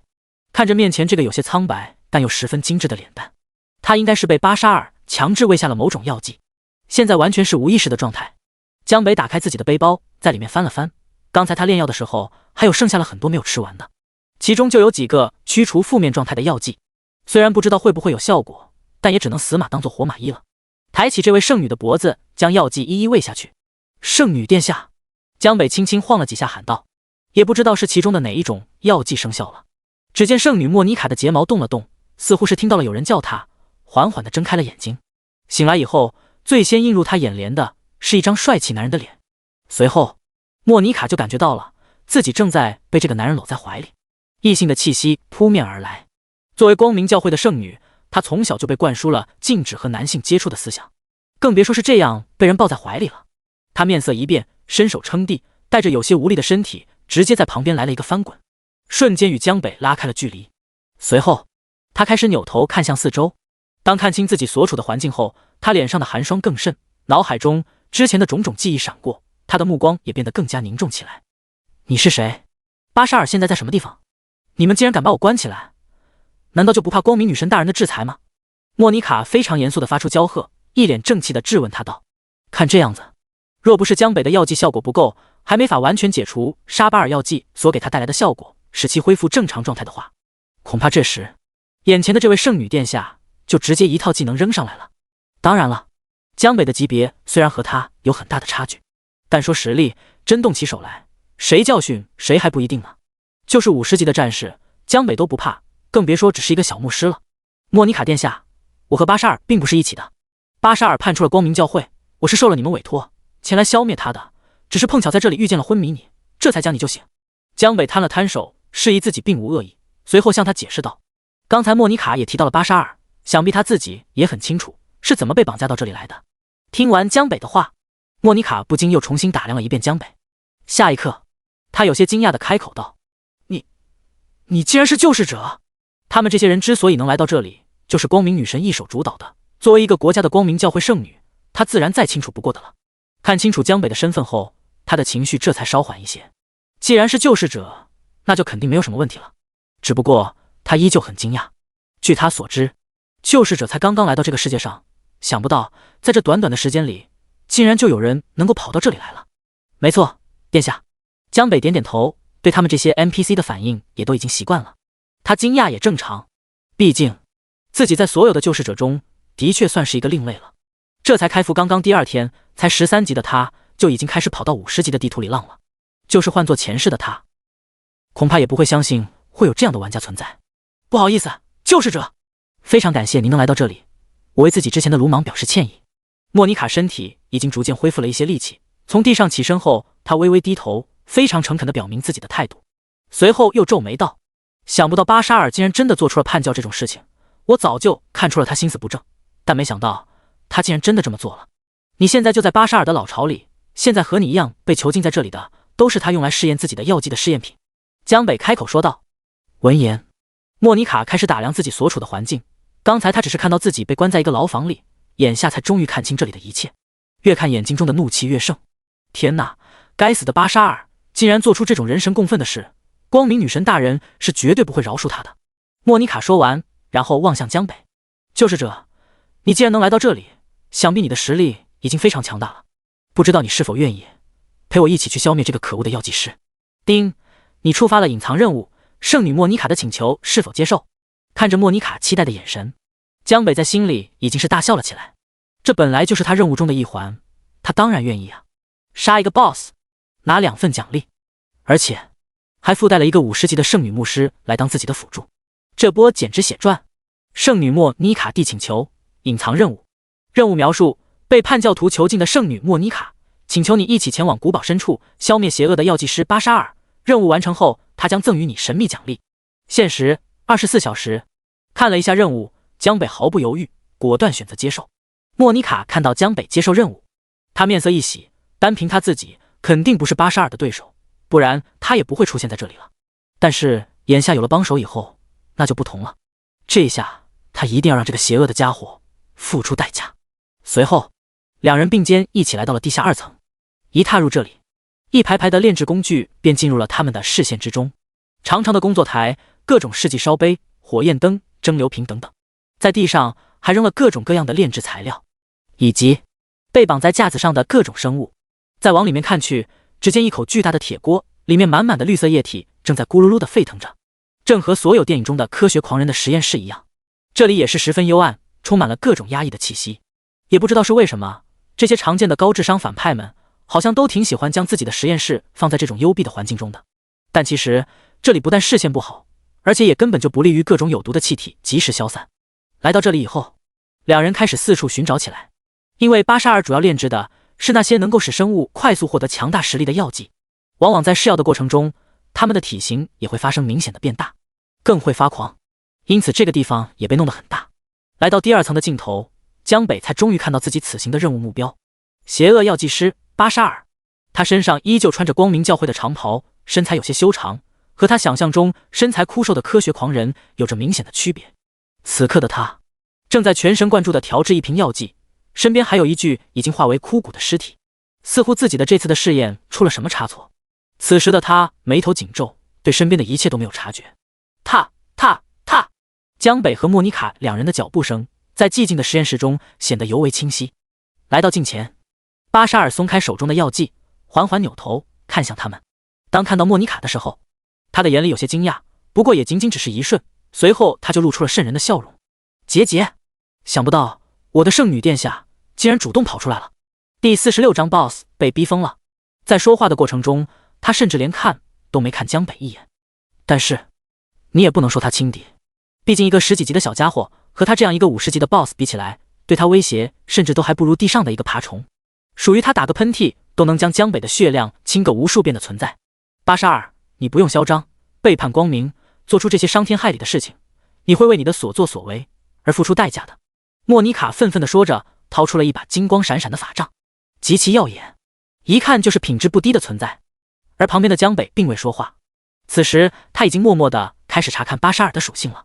药剂师巴沙尔 BOSS 等级50级，攻击 2.5W， 血量 1000W， 防御 1W， 技能剧毒药剂、迷幻药剂、死亡黑暗药剂、虚弱药剂、腐蚀病毒药剂、特殊药剂领域。介绍：神圣王国最特殊的邪恶药剂师，他是药剂天才，也是世间的疯子。为了完成自己的试验，他不惜一切代价。巴沙尔和之前江北在试炼之地遇到的黑暗召唤法术爱德华相比，根本就不是一个层面的 BOSS， 在伤害上面可以说天差地别。爱德华的解封后的伤害高达10万，而他只有2万多。以江北这两世的经验来看，巴沙尔这个 BOSS 在和他同等级的 BOSS 中并不算多强，但他又是一个比较特殊的存在，以药剂作为攻击手段，这样的怪物为数不多，所以哪怕他攻击不高，血量才仅是勉强合格，甚至比起那些强大的50级 BOSS 比起来还弱了好几个级别。但你也不能单纯从属性面板上就能认定一切，否则绝对要吃大亏。他技能里面的那一大堆的药剂就确定了他也是一个难缠的角色。拥有这类特殊技能的 BOSS 往往可以通过自己超长的理解来弥补自身的不足之处。看着他面板里的一排药剂技能，江北忽然想起来，他刚才疯狂嗑药，此时的身上已经多了高达几十个的免疫效果了。这些 buff 对付一般的负面状态已经足够了，可如果是巴沙尔呢？他这些用于攻击的药剂效果，自己是不是同样可以免疫他的技能呢？也许自己可以尝试一下。想到这里，江北直接上前一步，来到了 BOSS 巴沙尔的面前。就是这，你不要冲动，这个家伙非常危险，我可以给你添加一些祝福法术，尽量的减少对你的损伤。看见江北的举动，圣女莫妮卡急忙出口道，她有足够的自信，凭借着自己的技能能够将巴沙尔药剂的效果降到最低，但这需要一点时间。没事的，放心就好。你先退后，如果需要你的帮助的话，我会主动叫你的。江北轻轻一笑，不容拒绝的开口道。莫妮卡作为一个50级的牧师，辅助技能自然牛逼，这一点无需多言，但她只是想来试一下自己嗑药嗑出来的免疫效果。巴沙尔的手段很多，虽然莫妮卡不会完全扛不住他的伤害，但作为一个牧师，他也绝对撑不了太久，让他离远点也是为了保险起见。别瞎比比了，想要杀我们，就凭你手里的这些垃圾药剂，那还差得远。等莫妮卡退开之后，江北看向 BOSS 巴沙尔，直接嘲讽起来。闻言，巴沙尔瞬间暴怒，他作为一个药剂疯子，药剂那就是他的一切，甚至比他的小命都要重要的多，他又怎么可能容忍别人如此说他？对于他来说，这些药剂那都是最完美的艺术品，有时为了试验，他甚至都心甘情愿地拿自己来当实验体。而现在竟被一个小爬虫这般侮辱他的杰作，没有什么是比这更能挑起他的怒火的了。你成功激怒我了，我很快就会让你变得和他们一样，成为一头只会杀戮的野兽。巴沙尔嘶吼着说完，拿出了一瓶红色的药剂。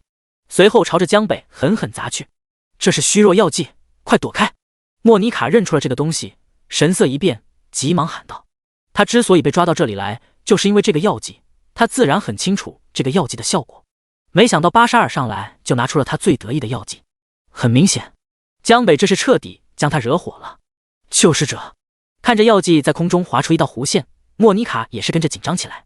可反观江北，此时却是根本不躲不闪，还依旧稳稳地站在原地。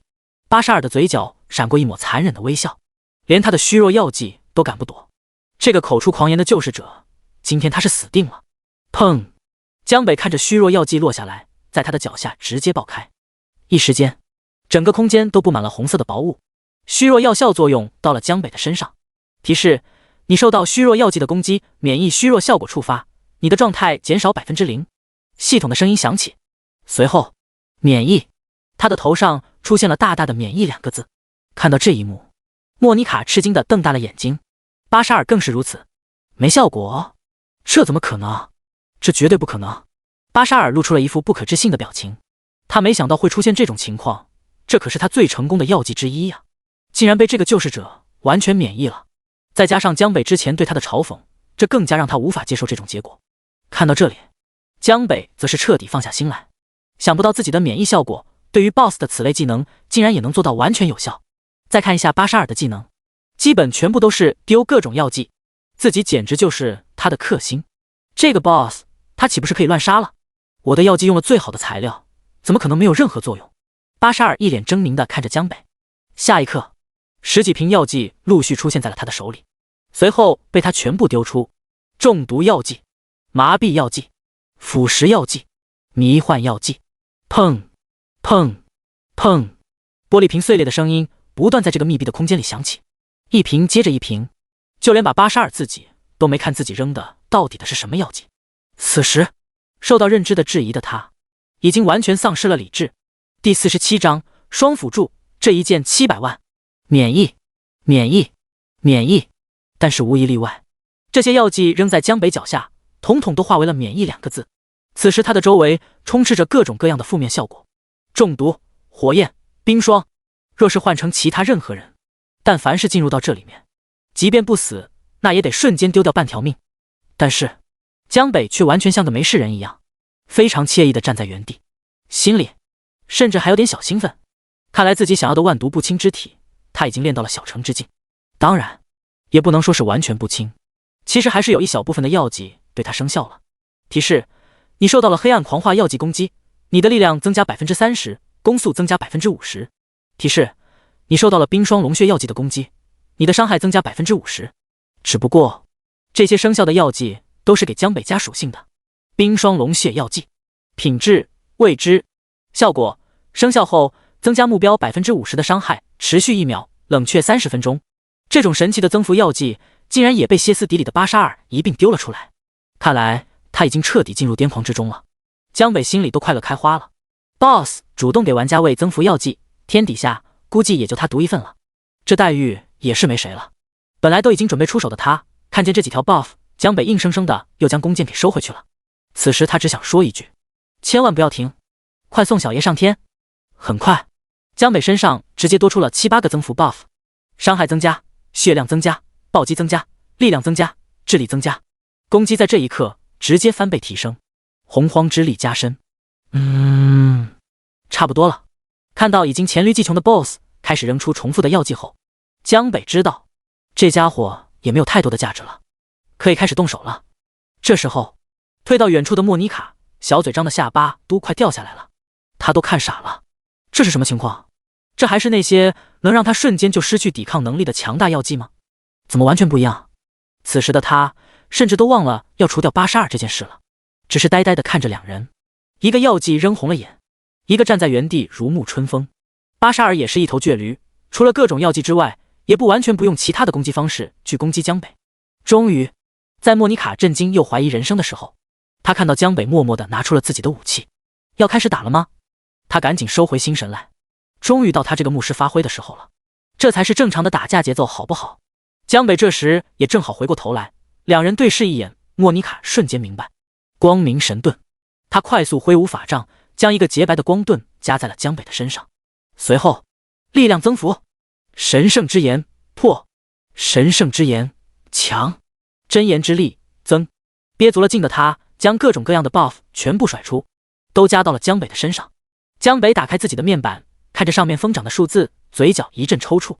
攻击从6万到7万，再到8万、10万，最后停在了15万上。这就是光明圣女的奶量吗？果然恐怖如斯，整整15万的面板攻击啊，简直量大的让人窒息。此时的江北感觉自己就像是一个被吹到极点的气球，身上的爆炸能量急需要一个宣泄口。神罚之剑，只见他缓缓举起手中的太阳神弓，毁灭长剑仅仅瞬间便凝聚成型。这一剑携带着无可匹敌的气势，只有短短几米的距离 ，BOSS 82根本不可能躲开。手指一松，神罚之剑瞬息而至，轰！没有任何悬念，剑矢瞬间贯穿了82的身体，爆炸能量在他体内疯狂肆虐。785W， 一个极其恐怖的伤害飞出，在药剂和莫妮卡这个50级牧师的辅助下，江北的伤害竟直接突破700万。82更是整个人惊骇到了极点。紧接着，星河降临，流星坠落，300W、305W， 又是数百万的变态伤害，一颗颗的陨星相继砸在 BOSS 82懵逼的脑袋上。每秒一个300万的伤害飞出，每轰一下都是那么的震人心魄。莫妮卡呆呆地举着法杖，瞠目结舌地看着被一秒清空血量的82，一个13级的弓箭手，一箭竟然高达700多万，这是什么输出能力啊？有生以来他简直闻所未闻。哈哈，你能杀死我？哈哈，你一个蝼蚁竟然能杀死我？不可能，这绝对不可能！倒下的82如同神经病一般的狂笑起来，显然他完全无法接受这个血淋淋的现实，自己苦心钻研了一生的药剂竟然无效，他竟然被一个不起眼的小家伙给秒杀了，极其的讽刺。他的心态与信念在这临死前的一刻也彻底崩塌了。哎，多好的一个人啊，怎么说疯就疯了？江北摇头叹了一口气，本来他还想看看在暴走时82会不会拿出更多让他惊喜的药剂出来，结果一时没收住手，竟然2个技能把他给秒了。这也不能怪他，如此大奶妈实在是让人很难把持得住自己。看着82不甘的眼神，断气以后都不带闭合的，当真是死不瞑目啊！丁，你成功击杀了82，特殊 BOSS， 你获得100万点经验。提示，你的级别升至14级，永恒之体，血量加1300，金光闪烁。100万的经验让江北的经验条直接爆满，再升一级。直到看见82断气后，圣女莫妮卡这才松了口气，回过神来后，一双美丽的双眸看向江北的背影，连眨都不带眨的。好奇、震惊、惊喜，各种情绪交织在一起。但毫无疑问的是，这个男人今天在他心里绝对是留下了浓重色彩的一笔。第48章，给鸡蛋喂药剂会发生什么？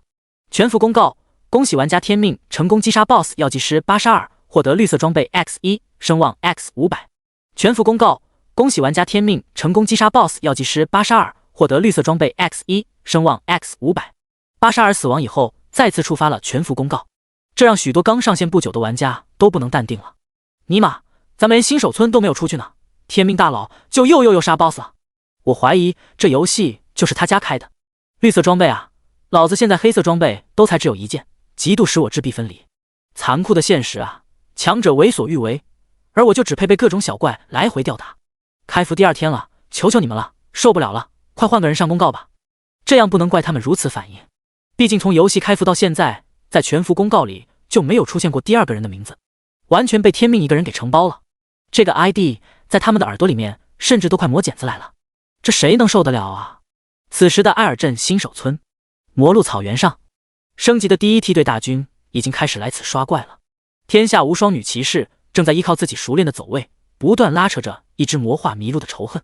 旁边火球术不断砸下，烈焰弹，薇薇安一记法术技能彻底终结了这只魔化麋鹿。就在这时，频道上刷过一条全服公告，姐姐快看，天命大哥哥又上电视了。不过我们明天应该也能上10级吧，说不定到时候咱们也能上一次公告呢。哥哥等级第1次把姑姑超越了，真是有点开心啊。2个小萝莉看着全服公告，又瞄了一眼自己的经验条，一副兴奋的模样。本来他们的经验是有些落后的，但正是因为江北让他们3个平分了巨型史莱姆的经验，直接升了整整1级，这才顺势挤进了第1梯队。甚至他们两个的等级在这个新手村里绝对都能够排进前100名了。在很多人都在刚进7级的时候，他俩已经距离8级不远了。作为队伍的主要输出，甚至比天下无双都要高半级的经验。薇薇安和莉莉亚一脸兴奋，自顾自地聊着天。天下无双则没有说话，看着再一次的全服公告，他的眼前不自觉地浮现出了江北的身影，思绪乱飞。到现在他都搞不懂这个弓箭手为什么会这么强。他昨晚退出游戏后逛了很久的论坛，目前披露出来的玩家最高天赋是 SS 级，但据说还有更高的 SSS 存在，只是暂时没有 SSS 级的玩家出来爆料。不过即便是这些 SS 级的天赋玩家，他们自己表明出来的伤害和属性其实也都在正常的范围之内，远不如江北那般。 SS 级天赋和 SSS 级天赋之间不过只是1级的差距而已，可他们和天命之间的差距却犹如天堑一般。江北一剑秒杀巨型史莱姆的画面，他现在还历历在目。难道说和 SS 级只差1级的 SSS 天赋真有这么逆天吗？回到江北这里，随着公告的声音落下，他也顺利拿到了奖励。恭喜玩家天命成功击杀 BOSS 药剂师82，获得绿色装备 X1， 声望 X500。这次不是宝箱，而是一件绿色装备。绿色装备目前还是很稀少的。至于公告奖励的绿色装备，那就更不用说了，属性定然不会太差。不过这种装备一般也有限制，往往都是不可交易的。但对江北来说，能不能交易其实也没有什么区别。他点开瞅了一眼，复仇胸甲，绿色，等级50，职业弓箭手，属性血量正 10%， 属性防御正 10%， 属性体质加100，属性效果每受到1次攻击增加 1% 的防御，最多增加 50%。 属性效果复仇之心，在进行反击时，你的伤害将增加 20%。 这是一件50级的绿色上衣，上面的3条属性算是中规中矩，毕竟是50级的绿色装备，下限放在这里，单条属性的数值一般都不会太差。不过后面那2条属性效果就很不错了，甚至让江北都有些垂涎。每受到1次攻击增加 1% 的防御，最多增加 50%， 在进行反击时，你的伤害将增加 20%。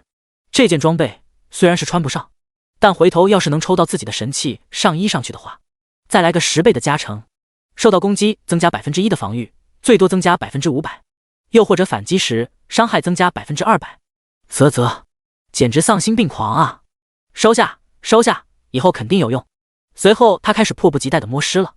江北可没有忘了自己来这里的目的，药剂笔记才是重中之重。说起来，这也算是第2只被他击杀的50级 BOSS 了。50级或者是50级以上的 BOSS 出好东西的几率还是挺大的。蹲下身来，伸手缓缓摸向82的尸体。叮，你获得了金币 X99。叮，你获得了特殊物品82的药剂笔记 X1。叮，你获得了道具副职业满级卷轴 X1。叮，你获得了药剂基因刺激药剂 X5。叮，你获得了技能书抓取术 X1。叮，你获得装备混乱护肩 X1。叮，你获得了装备强制虚弱匕首 X1。一连串的提示音响起，江北挨个查看。82的药剂笔记特殊物品介绍，上面记载着邪恶炼金师82研究的各种药剂制作配方。首先就是这个笔记，这个是最重要的，毫无疑问。这本笔记上一世他只听别人说起过，这还是头一次见，是由一张张羊皮纸装订起来的。翻开一看，里面密密麻麻记载起码几十种不同的药剂，随便一个都丝毫不逊色正常的顶级药剂。果然名不虚传，如果将这些东西全部炼制出来的话，估计自己的面板最少还能再翻一番。不说别的，单单是这一本笔记，他此行就算是大赚了。副职业满级卷轴效果，玩家学习副职业后即可使用，使用后当前副职业直接达到满级。江北眉头微皱，没想到又出了一个这个玩意，这满级卷轴都快泛滥了。他已经使用过1次了，副职业本就是满级，即便是再来一个，这个东西也对他没有任何用处了。基因刺激药剂，品质未知，效果艾克药剂的衍生品可以加速生物进化，使用后可以改变目标生物潜力，并使其的种族基因发生某种异变。这几瓶药剂想必也是82诸多杰作之一。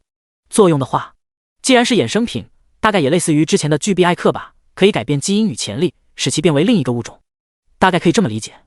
不过一个普通人喝下去都能变成那副模样，这种东西江北是绝对不敢乱喝的，毕竟这里到处都是例子，鬼知道喝下去以后会发生什么。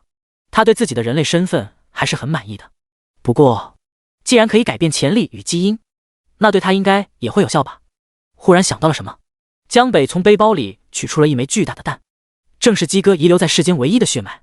不知道，如果将这几瓶药剂都喂给他的话，他会不会也会和其他生物一样改变基因与潜力呢？打开药剂，往上面一倒，滋滋，顿时一阵白烟出现。提示：你对传说中的公鸡蛋使用了基因刺激药剂 X5。叮，传说中的公鸡蛋状态发生变更。听到提示，江北心中一动，似乎还真有效。他扔上去一个探查术，传说中的公鸡蛋状态基因异变，孵化中，剩余时间5小时34分34秒。鸡蛋的外表倒是没有太多变化，只是信息中多出了一个基因异变。此外，孵化的时间似乎也缩短了不少。本来他今天是肯定孵化不出来的，但让这几瓶药剂一刺激，直接变成再过5个小时就能够出来了，比原来的时间少了大概1-2个小时。这倒是个好消息，只是不知道这待会孵化出来的究竟还是不是鸡。不过只要不是什么太古怪的畸形物种，江北觉得自己应该都还可以接受。继续看其他的。第49章成装，不愧是有教会要继承的。抓取术，技能书，等级1，职业无，冷却时间1秒。技能效果，使用后可以将前方目标自动吸取到手中，玩家级别越高，吸取效果越好，目标越多。介绍：巴沙尔自创技能，用于抓取各种材料与药剂。巴沙尔这个家伙为了方便自己炼药，还创造出了一个技能，冷却时间只有1秒。这个技能用来捡东西应该不错，果断学习。叮，你获得了技能抓取术。最后再看向那2件装备，混乱护肩，红色，等级50，职业无，属性免疫魔法伤害 5%， 属性智力正 10%， 属性力量正 10%， 属性每次攻击时有 20% 的几率改变攻击路径，并随机攻击其他的目标，同时造成 20% 的额外伤害。强制虚弱匕首，绿色，等级50级，职业刺客，属性暴击率正 50%， 属性每次攻击将有 10% 的几率使对方进入强制虚弱状态，属性攻击虚弱状态下的目标伤害增加 50%， 属性受到伤害时自己有 10% 的几率进入强制虚弱状态，受到的伤害增加 50%。 这2件装备怎么说呢，不愧是一个疯子爆出来的装备，这属性也挺疯的，一个攻击谁自己都不知道，一个受到攻击时有可能会虚弱自己。很好，这2件装备也是没谁了，不过反正他自己也不带，里面有些属性还是不错的。还是老规矩，先去背包里待着吧。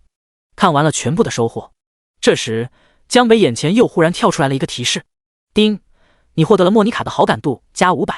怎么突然加好感度了？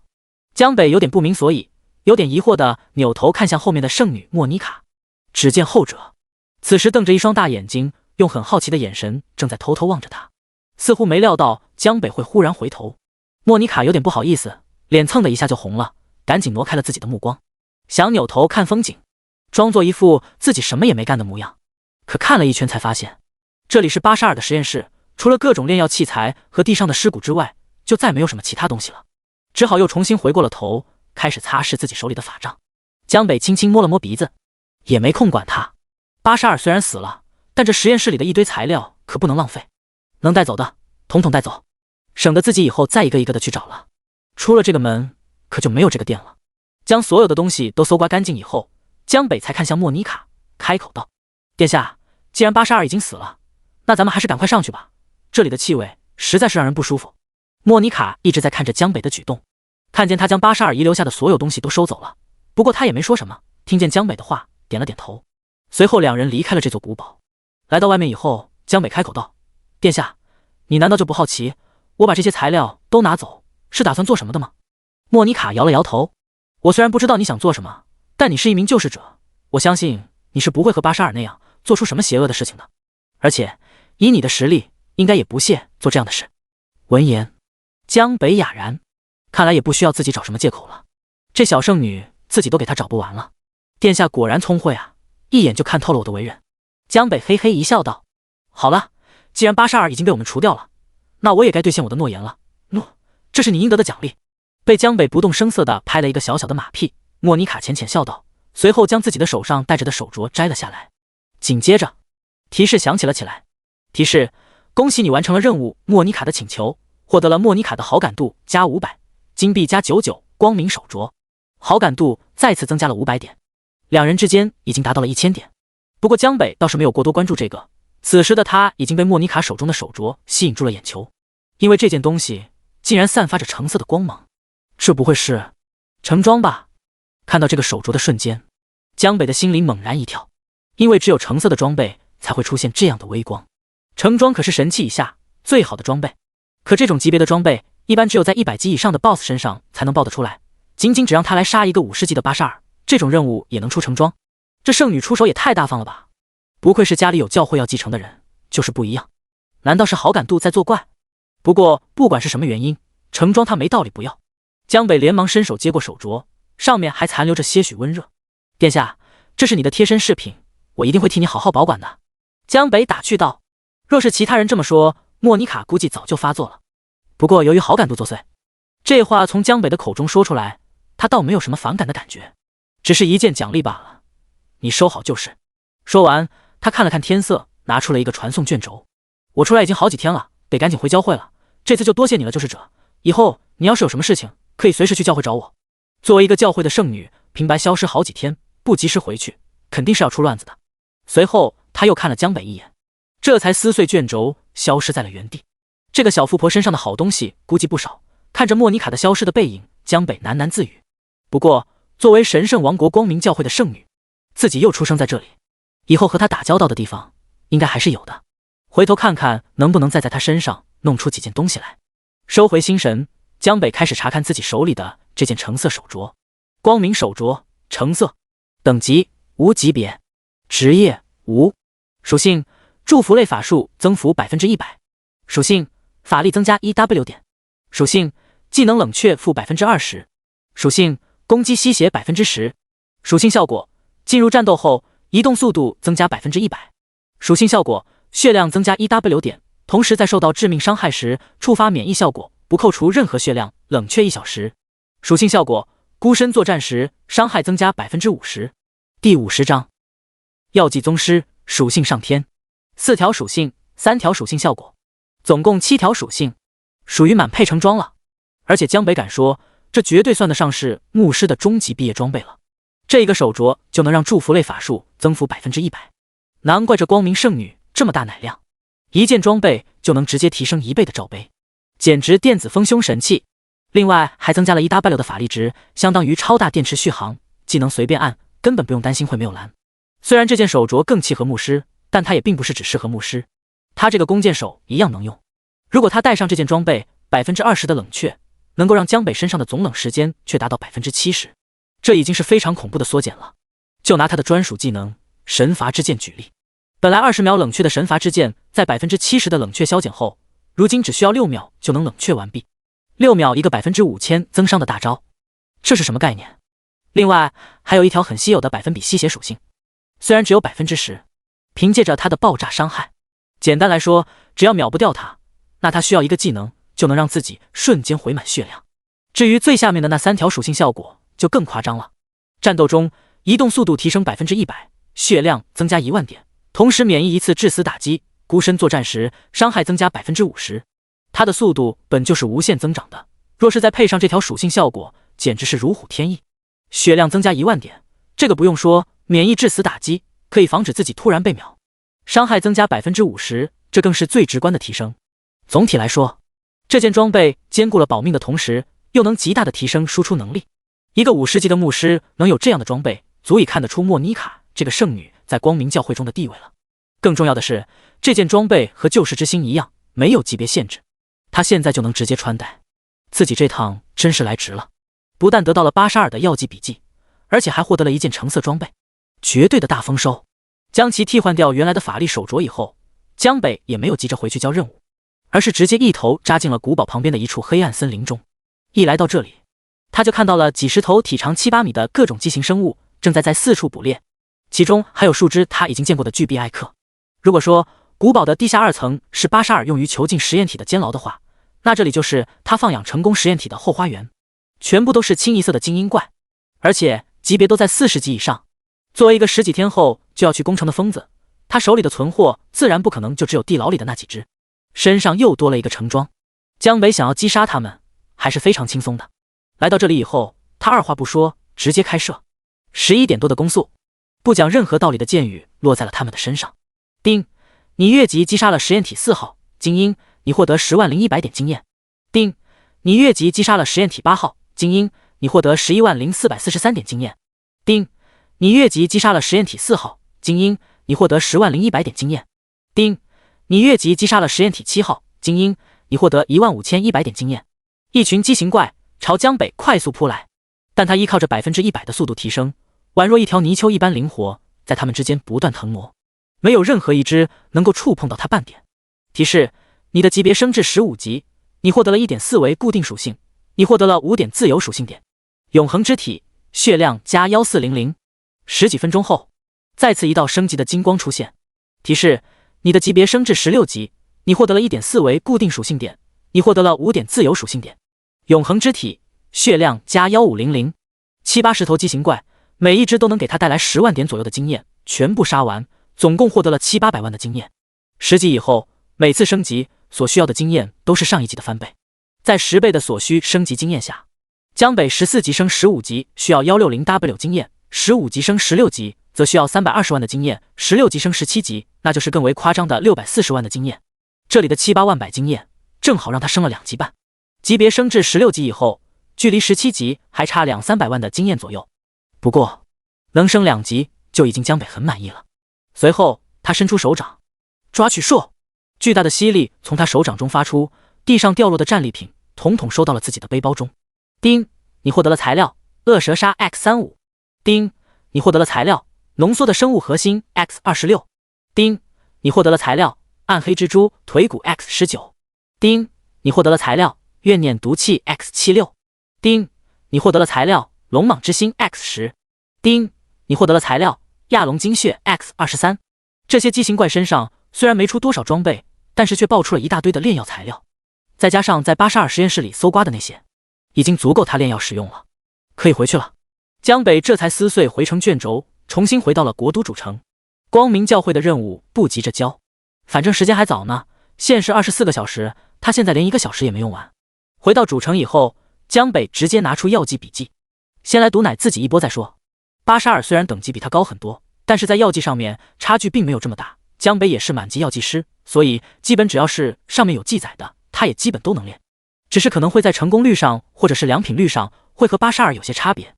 很快，经过繁琐的材料融合，副职业界面里的炼药炉中，黑色的药剂缓缓流淌。按照巴沙尔笔记中的信息，江北没有乱加其他东西，免得搞出一些自己没有涉猎过的东西。力量爆炸药剂成功了，点击取出。提示：你成功炼制力量爆炸药剂，你的药剂师副职业已满级，无法获得熟练度。永恒天赋：你进行了一次药剂炼制，力量狂化药剂已触发特殊效果，成功触发了天赋效果。江北露出了一个笑容，巴沙尔这个家伙，自己果然没有杀错。第51章，鸡哥，你儿子变鸡鸡了。点击查看。力量爆炸药剂，品质顶品，效果使用后1分钟内力量增加500点，特殊效果力量加50点03，冷却时间30分钟。这么屌！看到爆炸药剂500的力量增加后，江北也吃了一惊，而且持续时间也非常长，足有1分钟，这也太变态了！不愧是天才药剂师，竟然能琢磨出这种好东西来。这瓶药绝对是属性增加里的天花板了。喝下去以后，江北的力量成功增加了50点，同时伤害也增加了500点。这只是一瓶给他带来的提升，每瓶不同的药剂他都可以获得3次效果，这尼玛比叠属性都快。江北此时手里的材料足够多，和之前一样，他一口气将自己所有能炼制的药剂全部炼制出来，每种炼制3瓶，花了整整1个小时。几百瓶药剂陆续出现在了江北的背包里。潜力激发药剂，品质中品，效果使用后在100秒的时间内伤害增加 30%， 全属性增加 30%。 特殊效果伤害永久增加 3%， 全属性永久增加 303， 冷却时间30分钟。腐蚀附加药剂，品质上品，效果使用后在100秒的时间内攻击附加腐蚀效果，每秒造成 1% 的真实伤害。特殊效果攻击永久腐蚀效果03，冷却时间10分钟。形体改变药剂，品质下品，效果对目标使用后可增加 10% 的体型，同时全属性增加 10%。特殊效果增加 10% 体型，全属性增加 10%。03冷却时间5分钟。药剂效果千奇百怪，江北也不贪，确定没有副作用的全部自己喝，有其他效果的统统喂给传说中的公鸡蛋。它就像是一个江北的垃圾桶，不要的全部打开瓶子就倒上去。烟雾缭绕，滋啦声不断，不知道的估计还以为他是在这里煎鸡蛋。他也是命硬，只要给他的他都统统吸收，有的药剂见效了，有的则没有效果。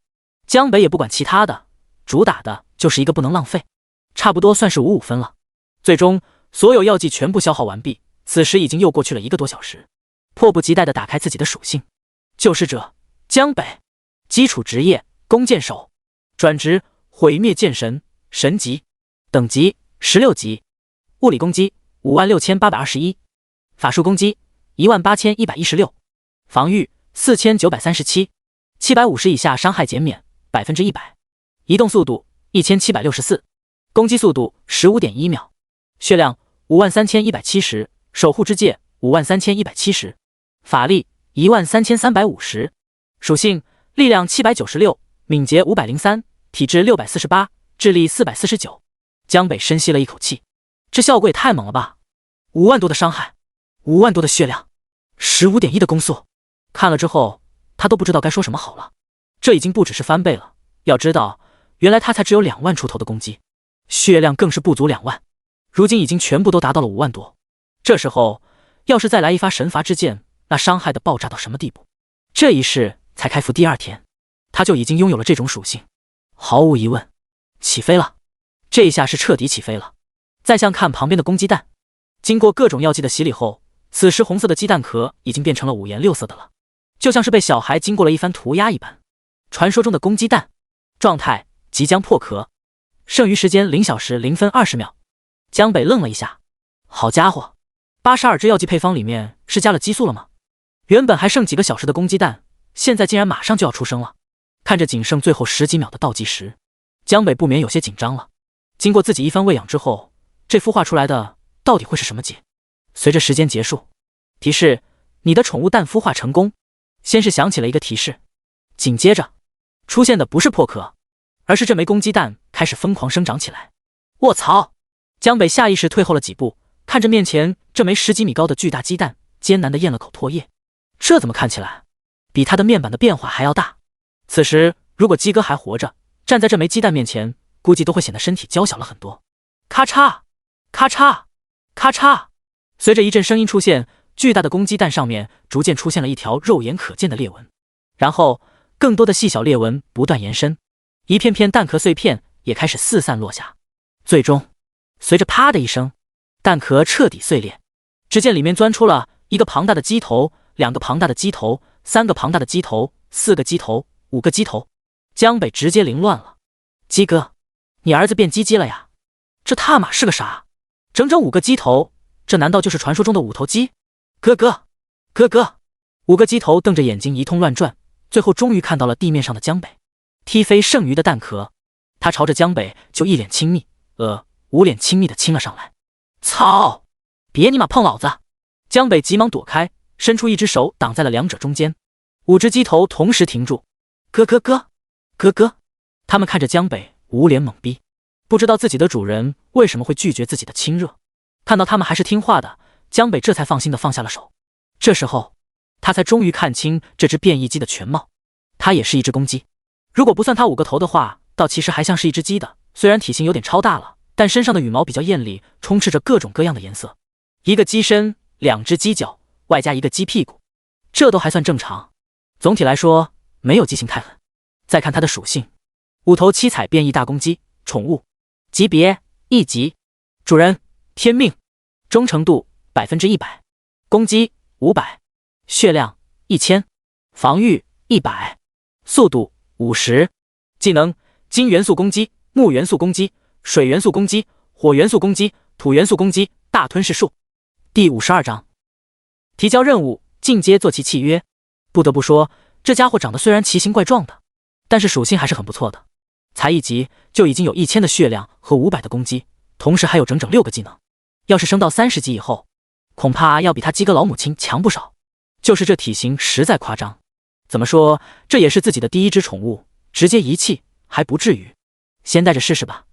至于宠物名字，江北想了一下，既然长着5个头，那以后你就叫5头鸡吧。说完，5头鸡的头顶上渐渐出现了一个名字，变异宠物5头鸡。看到主人给自己起了新名字，5头鸡在原地跳了跳，显得十分开心。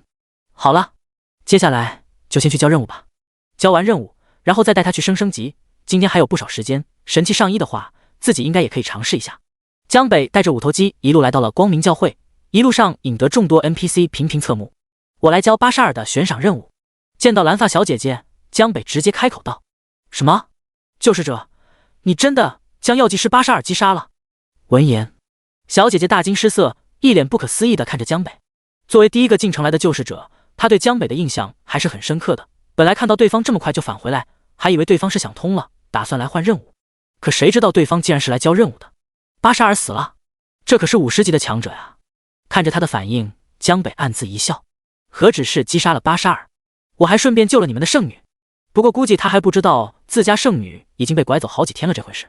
作为一个只负责任务的引导者，他的身份可能也不支持他了解那么多内部的秘闻。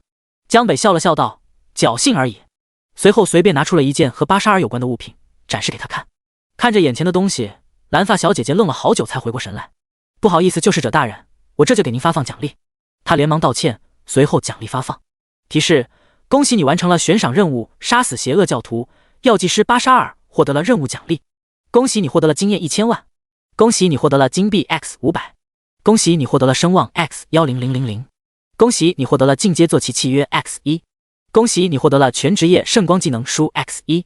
提示：你的级别升至17级，你获得了1.4维固定属性点，你获得了5点自由属性点。提示：你的级别升至18级，你获得了1.4维固定属性点，你获得了5点自由属性点。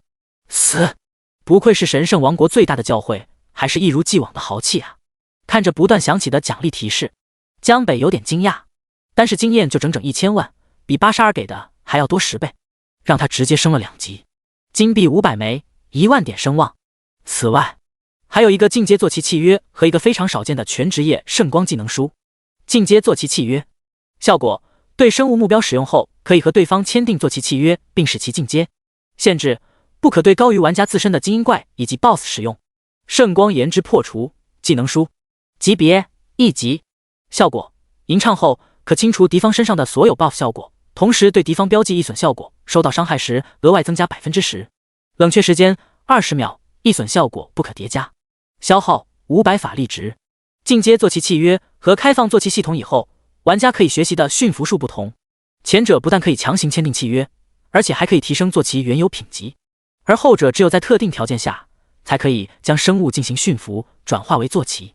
毫无疑问，进阶坐骑契约比普通的驯服术好了不知道多少倍。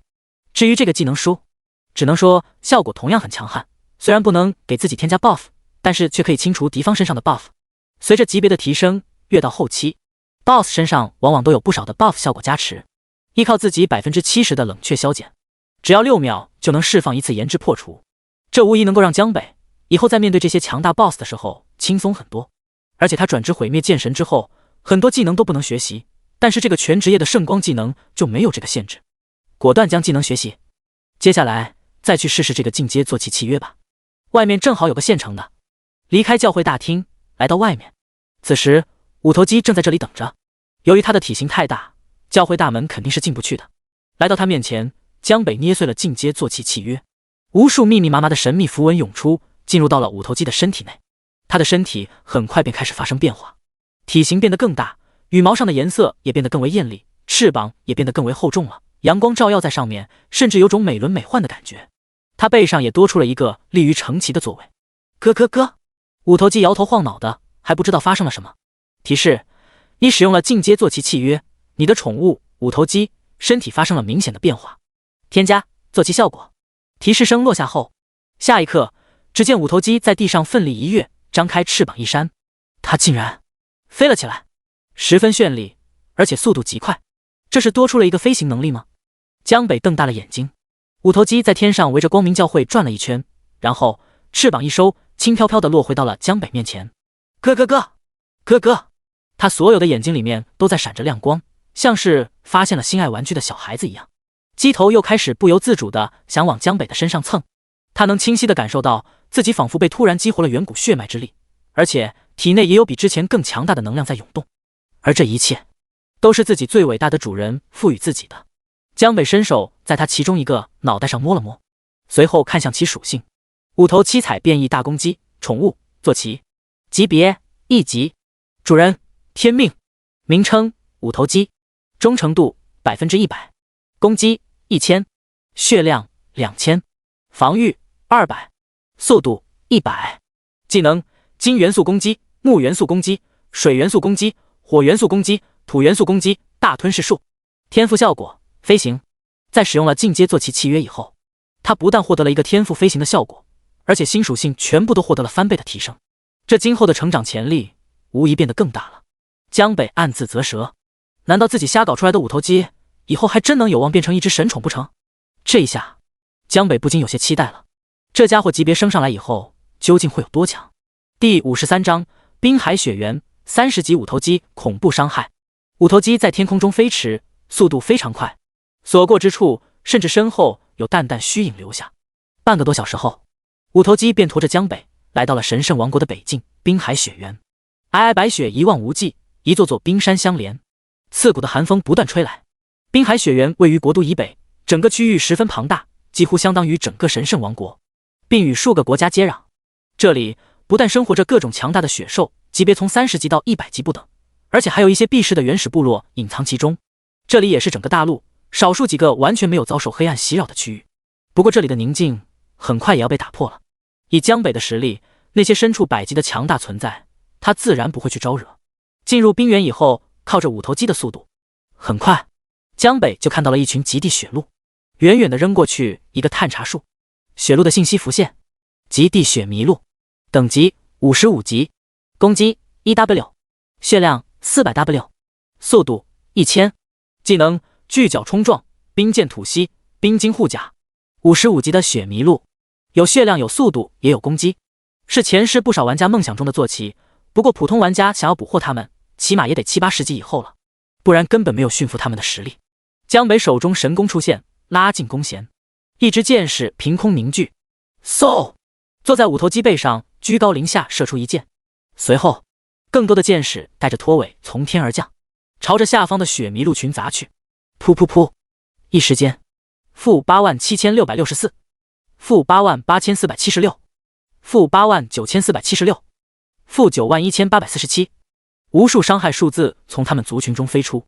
体型最大的一只雪麋鹿发出一声厚重的鹿鸣，他们反击也接踵而至。冰剑吐息，一支支冰剑从他们的口中喷出，但可惜五头鸡飞在半空中，早已脱离了他们的有效攻击范围，即便是远程技能也无法威胁到江北。而江北则可以通过自己的超远攻击距离，不断的对他们进行射杀。不多时，提示声响起，叮，你击杀了极地雪麋鹿，你获得了154345点经验，你的宠物获得了104932点经验，你获得了。五头鸡身上的升级金光不断重复出现。叮，你的宠物五头鸡级别提升至2级。叮，你的宠物五头鸡级别提升至3级。叮，你的宠物五头鸡级别提升至25级。江北有着10倍升级经验的要求，但他的宠物可没有，往往一只极地雪麋鹿就能让五头鸡升个好几级。在射杀10几头后，江北还没有升1级，而五头鸡就已经达到了33级，这也是他目前能够达到的等级上限。在灾界这款游戏中，玩家宠物的等级并不是可以一直提升的，而是受制于玩家角色自身的等级，上限就是不得到超过玩家等级15级。江北目前的等级是18级，所以五头鸡的级别最高也就只能升到33级。不过33级也已经超过了之前鸡哥的水平。重新打开他的面板瞅了一眼，五头七彩变异大公鸡，宠物，坐骑，级别33级，主人天命，名称五头鸡，忠诚度100%，攻击 1.7W， 血量 320W， 防御1600，速度1200，技能金元素攻击、木元素攻击、水元素攻击、火元素攻击、土元素攻击，大吞噬术。天赋效果：飞行。可以看得出来，五头肌的成长完全就是一个 BOSS 模板，甚至比同等级的 BOSS 还要牛逼。鸡哥当时是32级的 BOSS， 江北记得他的攻击也才1万整，血量不过100多万，而五头肌的血量目前已经超过了300万，在攻击、防御和速度、技能等等属性上，也是对他爹来了一个全面的碾压。现在这个时候，别说江北自己了，就他这只宠物，如果现在放在其他玩家那里的话，恐怕随便扑腾2下就能直接团灭他们所有人了。相较于他们，江北现在是处在绝对的断层领先。不过算算时间，其他新手村的先头部队估计明天应该就差不多该进入主城了。不知道到时候看到排行榜的他都会是一种什么样的反应。伤害现在是上来了，就是不知道他的技能怎么样。五头肌，去放个技能，让我看看你的实力。江北直接开口命令道。五头肌虽然不会说话，但他此时的速度明显加快了很多，也很兴奋。他已经迫不及待的要在主人的面前表现一下了。金元素攻击，木元素攻击，水元素攻击，火元素攻击，土元素攻击。5颗鸡头同时张开了嘴巴，发出5种不同元素的吐息攻击，落在下方的极地雪麋鹿身上。下一刻，负21344，负24553， 21435，密密麻麻2万以上的数字不断冒出，这竟然还是一个范围伤害，而且他每一个头都能进行单独攻击，这就意味着虽然他的攻击是17000，但总伤害却可以乘5，使其轻松达到10万加。要知道，这已经不逊色江北的普通攻击了，太猛了！江北咂舌，这5个头对于他来说，就相当于是他同时拥有5只30多级的宠物了，而且还都是拥有比同等级 BOSS 还要强的属性，这绝对是一个极其强大的战力，甚至可以让他自己去单挑40-50级 BOSS。第54章，地精工程师冰霜巨龙，一路乱杀过去。江北的级别也又提升了1级，达到了19级，距离20级也就只有一步之遥了。大吞噬术，五头肌张开嘴巴，顿时地面的尸体化作了一道道流光，统统进入到了他的体内。提示：你的宠物五头肌吞噬生物 X53， 血量恢复 0%。 江北目光一凝，这是五头肌的第2个技能，原来是吞噬敌方尸体，恢复自身血量。不过由于他目前还是满血，因此倒是不知道具体能恢复多少，不过能一次性吞噬这么多的尸体，效果应该不会太差。这个技能也很强。继续向前，这次飞行了大概几分钟后，江北突然在白茫茫的雪地中看到了一些小黑点，他开口道：前面有几个受伤的地精，过去看看。他打起了精神。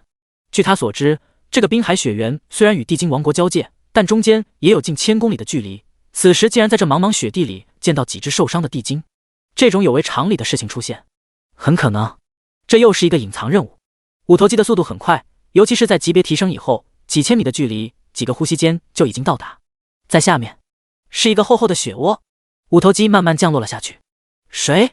雪窝中的地精们听到外面传来的阵阵风声，发出了一个极其尖细的声音，同时他们也瞬间警惕起来了，紧紧握着自己手中的手枪。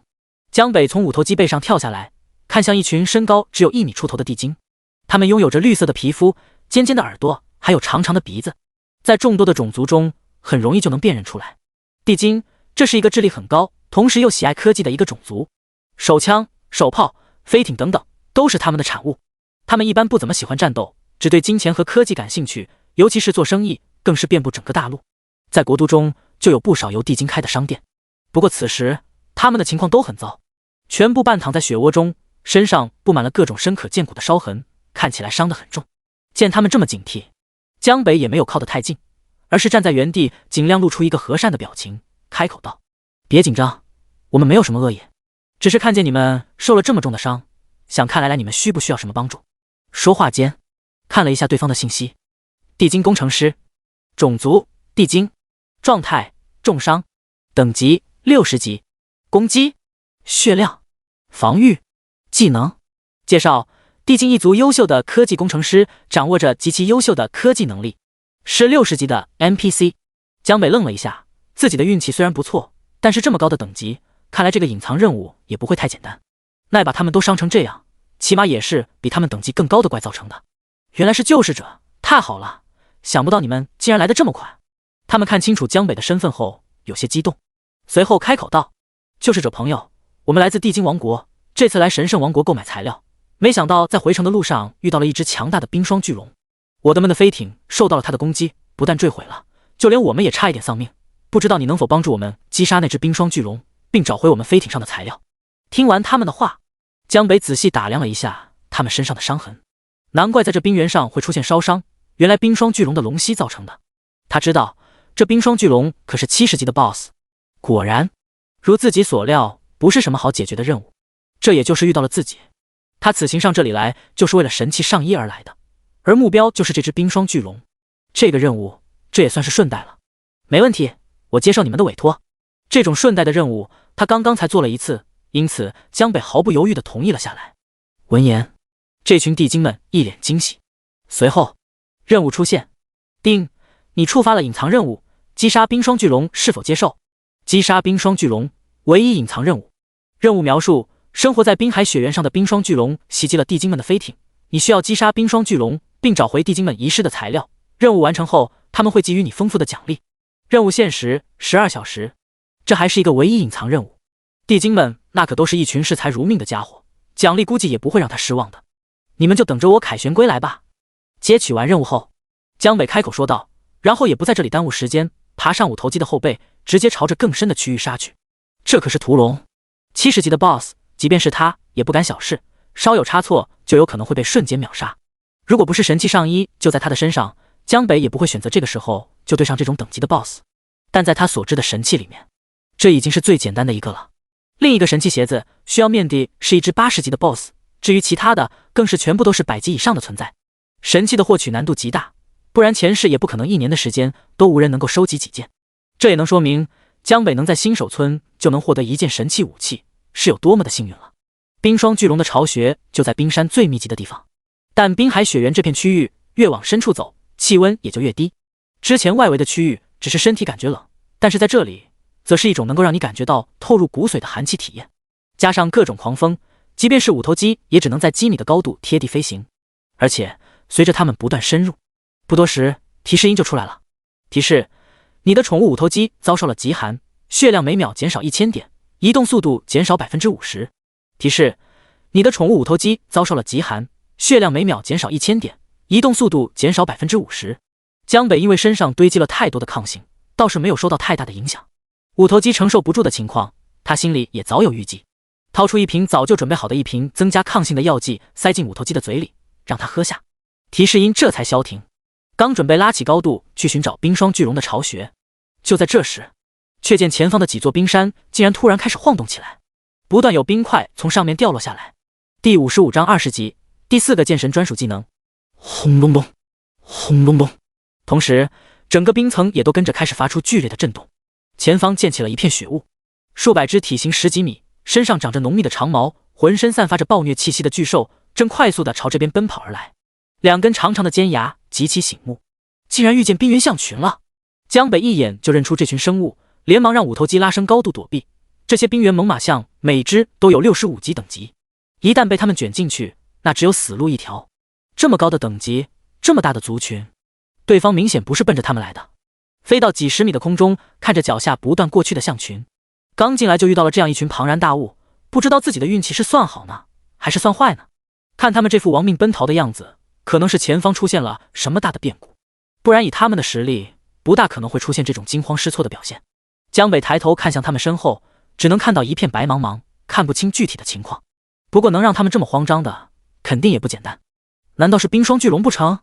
极地猛犸象，普通，等级65级，攻击 2W， 血量 1500W， 防御7600。技能：作为普通怪物，他们的属性相比于精英怪和 BOSS 来说，无疑是低了很多。不过在同等级的普通怪里面，他们的血量和防御却是近乎碾压的存在。哪怕是江北之前遇到的那些 BOSS， 在防御上面都要比他们弱上不少。毕竟是从上古就已经存在的猛犸象，据说还蕴含有传说中泰坦的血脉。不过即便是有，那也是很稀薄了，不然他们也不会只是普通的猛犸象了。江北拿出了自己的弓箭，